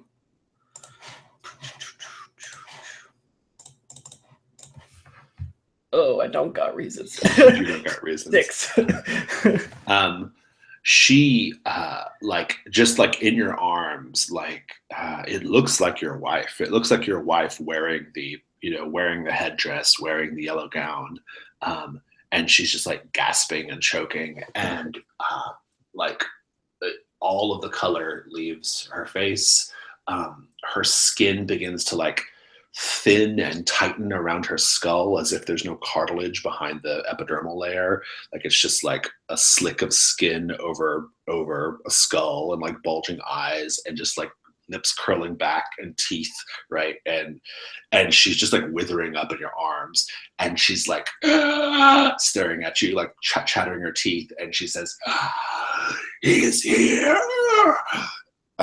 Take 3 shock. So traumatized. Yes, and Makes sense. All of these are pretty like on point. I have to say. yeah. And you don't need the actually I've got you at hysteric with 3 because you were at shocked before. Yeah, but then didn't we move down one because we had a drink and stuff? Yeah, you were at disturbed, and then you were at disturbed, and Ben was at traumatized, and then you took I'm a at drink. hysteric. Yeah. Okay, so if I'm at hysteric, maybe I like drop her into the sea when she's like doing this, and then maybe it'd be neat if her like last words were like exactly what her last words were when she left him, and maybe she left him because he did that horrible thing. So she says like, I don't know, something like you're a terrible man or something, and I can't be with you, and she just like sinks into the water. Nice. I'm not gonna make you do the roll because there's you guys are fucked in it doesn't matter. None of it matters. Ben, you're just paddling away, right? That's awesome. I like him just being like, fuck that. Oh no. And into those oars.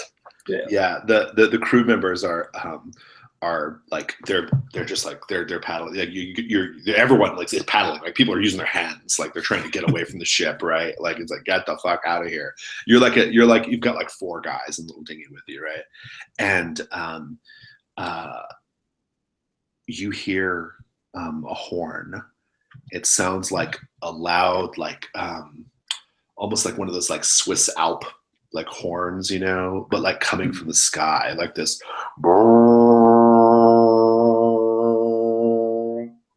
like coming from the sky. And one of the sailors, like he goes a little, like he looks back and like he looks to see what the horn, what that was. Everyone else is like too frightened, right? Everyone's freaking out, but he looks back and he just like falls back like into your lap basically. Like his eyes are wide and his mouth is just like agape, and he's like, I have seen the king, and his shattered, like his mind is just completely shattered. Take a shock.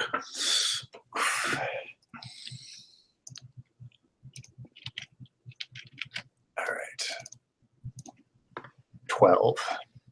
I think it's worse than that. Take 2 shock. All right. You're deranged. I'm at hysterical. Oh, I already took the 1 shock. Oh, you took the 1. Oh, that's right. Okay, yeah. Yeah. It's bad, right? It's real bad. Just the horn.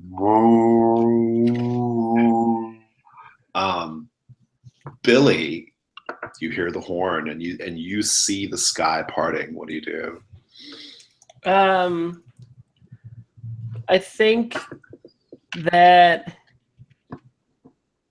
maybe what she said is like you'll never amount to anything, and then maybe like I don't know, how would he? I think he like just sort of admits defeat and like finally takes off the hat and like throws it into the water, and then just like watches it go out to sea or something. The clouds part, and you see the King of Serpents. You see whatever this entity was that they were coming to meet, and you take 5 shock for your troubles. Oh, I'm so far past insane. Everyone's gonna get a chance to epilogue. So insane is a dot to me. Professor Aquablad, you heard the horn, but you're not. Maybe you hear the horn. You're not quite top deck yet. What do you do? I like stop for a moment and try to listen for it, and then I keep heading towards the top deck. Okay. To see what is happening here. as soon as you get to the top deck, you'll look upon the king, and it will shatter your mind. So, do we still role play after our minds are shattered as insane people, or is that like? We're just gonna do epilogues and see where your characters end up, like what happens. So you guys can decide. All right. Oh, I have an idea for the epilogue for sure. I'm going to. You can choose to stay below decks. I mean, and maybe see what happens. I mean, I think I will. I think I will. Like try to take best debt as deep as I can go into the bowels of the ship. Hearing the horn spooked me, and I knew that it was too late. Yeah. And you're hysterical anyway. So So I just try to go deeper and deeper into the depths. Indeed. Snake's gonna eat me, probably, right? Maybe. I don't know. I have an idea. Well, so let's do epilogues now. Let's just go around the table. I'm not gonna make any judgments on what happened to the Magistina or anybody else. This is all just whatever you guys think. Since you are the most, we'll start with Ben. Ben, what? No, we'll do Ben last. Let's start with Billy. Billy, what's your epilogue? My epilogue, I think, is that like he sees the Yellow King and goes mad, Right. but then everything. Like, have you ever played BioShock? Mm-hmm. Yeah, so it like appears exactly like back in the time when everything's perfect again on that cruise and everything is normal. Yeah, except now he's one of the crew members and it's like 1925 and more people are coming and the captain like puts his hand on his shoulder and he's like, they're coming, and he's like in on it and wants it to happen now. Oh, nice. Yeah. Little twist. Good. Professor Ackerblad, you could go forward or backward as much time as you wish, or forward in time as much as you wish. So the so I think Ackerblad never made it off the ship. So this is like, several months later. Mm-hmm. The ship has gone missing, and it's like the mystery of the HMS Magistina. Right. And the official story. Okay, so it eventually, and I hope I'm not forestalling any other fiction that you might have had. I'm done. So. Okay. Eventually the ship it's come across, and everyone on the ship is dead, and the official story is that there was some terrible gas leak, like some cargo. The poisonous official story, cargo. Yeah, there's like some kind of gas is released, and it's a terrible tragedy, but totally explainable. But there are whispers and rumors, among those who know that that story really doesn't add up, because of the way that some of the bodies that were found were mutilated. Yeah, nice. Good. Well, Ben, what happened to you? So I think like something like a week later, Ben gets picked up alone on a life raft. Alone. Life of pie up in there. Yeah. Perhaps more people ended up looking up, or went nuts, and maybe there was some conflict over who should be the only person on the raft with a shotgun, or maybe people wanted this egg that I'm now curled up around on the bottom of the life raft. Nice. And I can't tell anyone what happened. I just keep repeating, don't look up, don't look at the sky, don't look up, don't look at the sky. And eventually I get back to New York, and I keep thinking like I should sell off this jeweled egg and I just can't bring myself to do it. So it just sits in my closet, and I get like scared that somebody's going to steal it. So I build like a locked vault for it. Nice. And then eventually I open it up one day and there's like a crack in the surface. And I don't have anything after that. Nice. Okay, good. The credits roll. Credits roll. And now we do the cast sing and dance, song and dance joke at the end, right? Good. Tremulus. Woo. She's finished.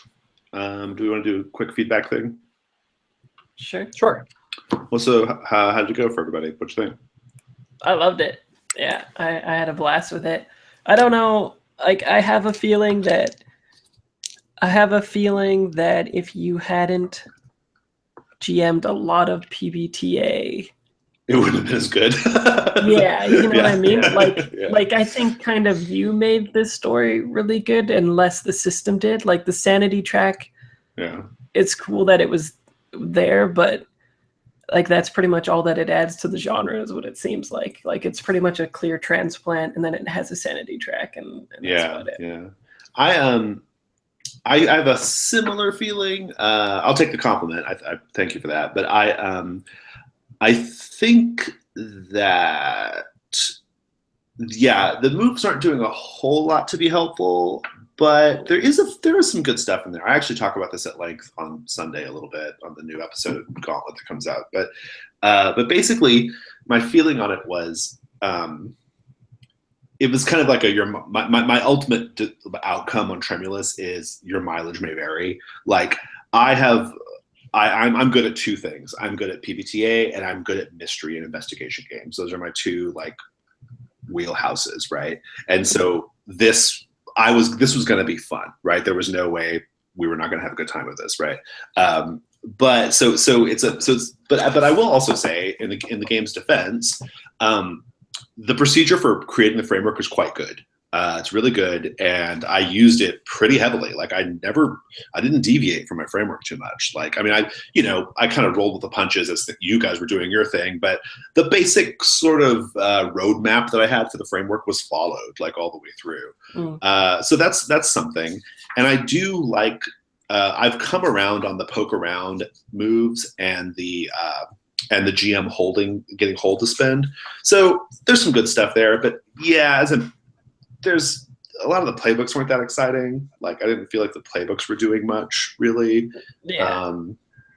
Not a whole lot. The moves are a little like wah, wah, but it's perfectly functional though. I think it works. It's just maybe not super exciting. So Yeah. Sounds like the innovation is on the GM facing stuff.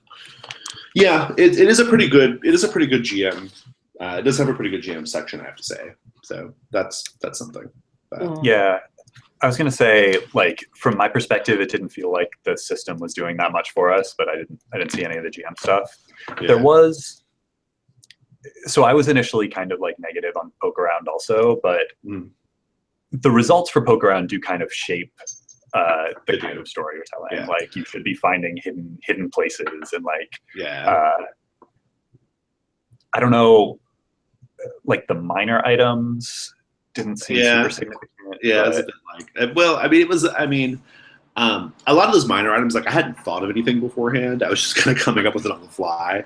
But I was trying to come up with things that were at least like, well, as far as the clues go, I was trying to think of things that were actionable. And then the minor items were a little like, I was like, well, okay, what could they get that might be useful in the situation? Okay, maybe they can lock the snake back up, right? So that was kind of where I was going with that. It was kind of like if you wanted to do that, you could. If not, well, you know. I actually ended up enjoying the poke around move more than I thought I was going to, because it was more apparent last session, but I actually thought that I kind of liked the sort of risk reward of like, do I want to keep rolling, you know, like on the poke around, like do I want to give it another go, right? Even though I get a -1. I felt like we had a couple of good moments like that last week. So I kind of came around on poke around. I like to puzzle it out. I thought puzzle it out was pretty solid as far as moves go. So puzzle it out was like a reasonably well, like I like the results on puzzle it out, but the trigger felt a little odd to me. In particular, it felt a little bit odd to poke around, find something that wasn't a clue, and try and puzzle things out based on that. Like there was, yeah.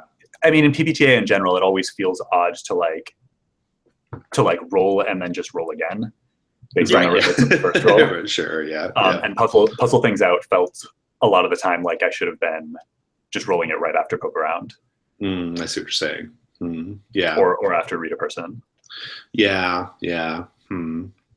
That's a good point. It is a bit odd. I also think it's weird that the resort to violence, again, like kind of on that same thought, I was not into the you have to act under pressure if you're impressed, dismayed, or frightened before you can resort to violence. Like that doesn't seem necessary to me, but I think it's weird. I don't know. Yeah. I mean, like, it just seems strange. Like, it just seems like you could, well, like, because it just seems like to me, like, if you failed, then your condition, like, if you were freaking out and you still chose to like try to fight and then you failed, like, that would kind of dictate the result, right? Like, why do you need act under pressure to arbitrate the initial attack? I think it's weird. Aside from the poke around being a little weird, this is basically a direct transparent. It's like puzzle things out is analyze, right? Yeah, so, it's a direct lift from Ada. So like I feel like we could just be like, hey, let's use Apocalypse World, but instead we're going to tell this story, and we'd be like, okay, mystery story, right? Yeah, right. It's a bit odd. Yeah, it definitely you don't except that it helps you make the mystery. That's all. Right? Yeah, one doesn't get the impression that like this author actually played Apocalypse World very much before he wrote this, but yeah, I mean, I think the difference for me is like, so the analog is read a situation, right, for puzzle things out, and read a situation has like a clear trigger that's something I can envision my character doing, right. And puzzle things out is like, well, my character is thinking to himself. Yeah. Well, he's always doing that. Right? Well, I thought Professor Ackerblad did a pretty good job of puzzle things out because he had a good like fictional motivation too, right? Like he's a professor and he's here to research things, and so it kind of made more sense when he was doing it, you know? Right. Yeah. Like there was like a better context for him to be doing it, I think. Yeah, because even though I'm a detective, I didn't feel like I could puzzle things out really. Yeah.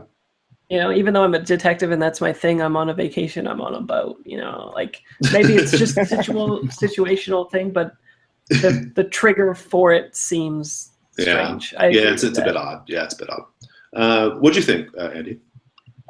So I had a great time. It was a great story, and I felt, very much a part of it throughout.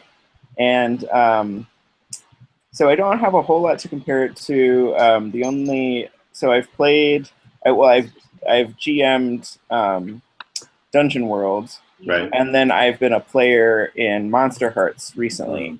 Very different, yeah. Yeah, someone else in the group that I organized in person here in Chicago found Monster Hearts and like suggested that we play it and that they would GM, and I was like, yeah, that'd be great.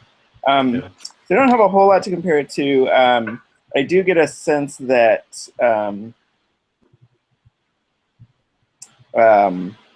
I guess I don't really know, how much the system did for us. I feel like there were a couple of mechanics that I didn't fully understand or like really utilize. Yeah. Like lore. None of us use lore. Lore was not very salient. Yeah. So, but overall I had a great time. This was actually my first game I've actually done with the gauntlet. So cool. Mostly just been lurking and posting things rather than actually playing games. Yeah. Well, cool. Yeah, I'm glad everybody had a good time. I mean, it was. Well, I knew we were going to have a good time. Like that was, that's like table stakes, like having a good time. I think this is definitely like a your mileage may vary sort of game. Like if you're not, I'm kind of somewhere kind of in the middle of like what Fraser is saying and like my initial thoughts on the game, which is you gotta. I think we were making the game really enjoyable. The moves were occasionally helpful. At the very least, they didn't get in the way. Like I don't feel like the moves were really intrusive, so that's good. So if they're not intrusive, that's pretty good because it just means we can kind of just RP, right? Whereas like if we were doing this in Fate or some shit, like it would be like a nightmare, right? So yeah, I don't know. Tremulus is probably a B minus. I think it's a solid B minus as far as games go. You make an interesting point there. I think it would have been a much more awkward game if I had been like looking at the moves sheet to think of things to do rather than just doing things and right. Well, put it this way, right? Like I am this target audience for this. I have played PBTA before, but I don't know the genre whatsoever. Mm-hmm. And I still don't know it whatsoever, right? Like this game should be like, this is the genre, this is what you do, right? From reading the text, no way you're getting the genre, right? Because the text doesn't even seem to understand the genre. I understand the genre, and I think the mystery was very much in the genre, right? Like the crazy shit didn't happen until the end, right? Yeah. That's the idea, right? But like, like the system text doesn't tell you anything. Like I read all the player-facing stuff, and I was still like, is this like? You'd have no hint of that. Like I still feel like it's like a film noir thing with weird things happening. You would feel well, and that's actually not too far off. But you would also think by reading the text, you would think that this game's all about like fighting and killing things. Yeah, right? exactly. Right. So, it's not actually right. So that's what I mean. Like in terms of genre emulation and using like the mechanics telling you what this game is. Very bad at that. Yeah. Because I'm still like I don't know. It's not. The story we told is very much, I thought was very genre appropriate. Like it was very, very Lovecraftian, very, very genre appropriate. Maybe a little bit more like a little more hot and over the top at this last session than maybe like, especially towards the end. But like in a Lovecraftian film, you're not likely to fight a big snake, right? Or a Lovecraftian story, that's not going to happen. But outside of the snake stuff, though, like everything else, like the build up to the play, the actual like the seeing the Yellow King, like all that was very, very Lovecraftian. So so like, I was pretty happy with it. So like on the player facing side, it doesn't tell you how to do it, but like on the GM side, it does tell you about how to run Lovecraftian. Kind of. I mean, I understand the genre, so there's lots of parts of the book I skipped, honestly. But I did do I did follow the mystery part of it. Yeah, and that was actually quite good. It's really, really good, like procedure. As far as procedures go, like I would use this procedure for some other Lovecraftian game. Like I thought it was pretty solid. Oh, so, nice. Yeah. Well, that's good then. Yeah, because the outcomes are like not specific to this game. Like it's just a general sort of story. Beats. Because the GM section, I purposely didn't read it because it was like, hey, right now it's going to the GM and here's some things that you might play. And I was like, well, I don't want to read that in case we play one of these mysteries, right? So. There is sort of like a Lovecraftian subgenre that's like, I don't know if anyone's read like the Laundry Files books that matched our final tone a little bit better. Like it does usually end up in some climactic, like old god almost breaching. Oh yeah. Lovecraft's per se, Lovecraft ones were not. Right. A lot of the later authors, they were a little bit more, especially like the authors who also worked in like science fantasy stuff. Like they had a bit more bigger, dramatic kind of. Yeah, you're right. That's a good point. Yeah, it's a good, solid point. Great, we were on point then. Yeah. Well, like. Whatever this may have been, I enjoyed it immensely, as you could maybe have told from like my enthusiasm. I had a great time. I thought you guys were great. I thought everybody was. You all did a very, very good job maintaining tone and like honoring the sort of beats of the story. Like I thought that was really good. You guys could have gone crazy and started like shooting people, right? Like you didn't do that. So you kept it pretty terrestrial in terms of like, you know, being investigators. So that was good. We didn't try to shoot the Yellow King Right? Yeah, exactly. Yeah, exactly. Shoot the into Yellow the King's sky. face. Yeah, like if we like some players who maybe aren't playing in the spirit of the thing might have been like, you know, well, we're gonna try to capture the captain and do this and do that. And I guess you could have done those things, but you could have played a little more run and gun because the system supports it. But you didn't, and I appreciate that. So I appreciate you letting the build up happen. So yeah, and I also thought that both of you guys were awesome as well. Yeah, characters were quite good. No, this was a lot of fun in general. Yeah, thanks, All y'all. the characters were great. Cool. Well, super fun. I'm gonna stop this.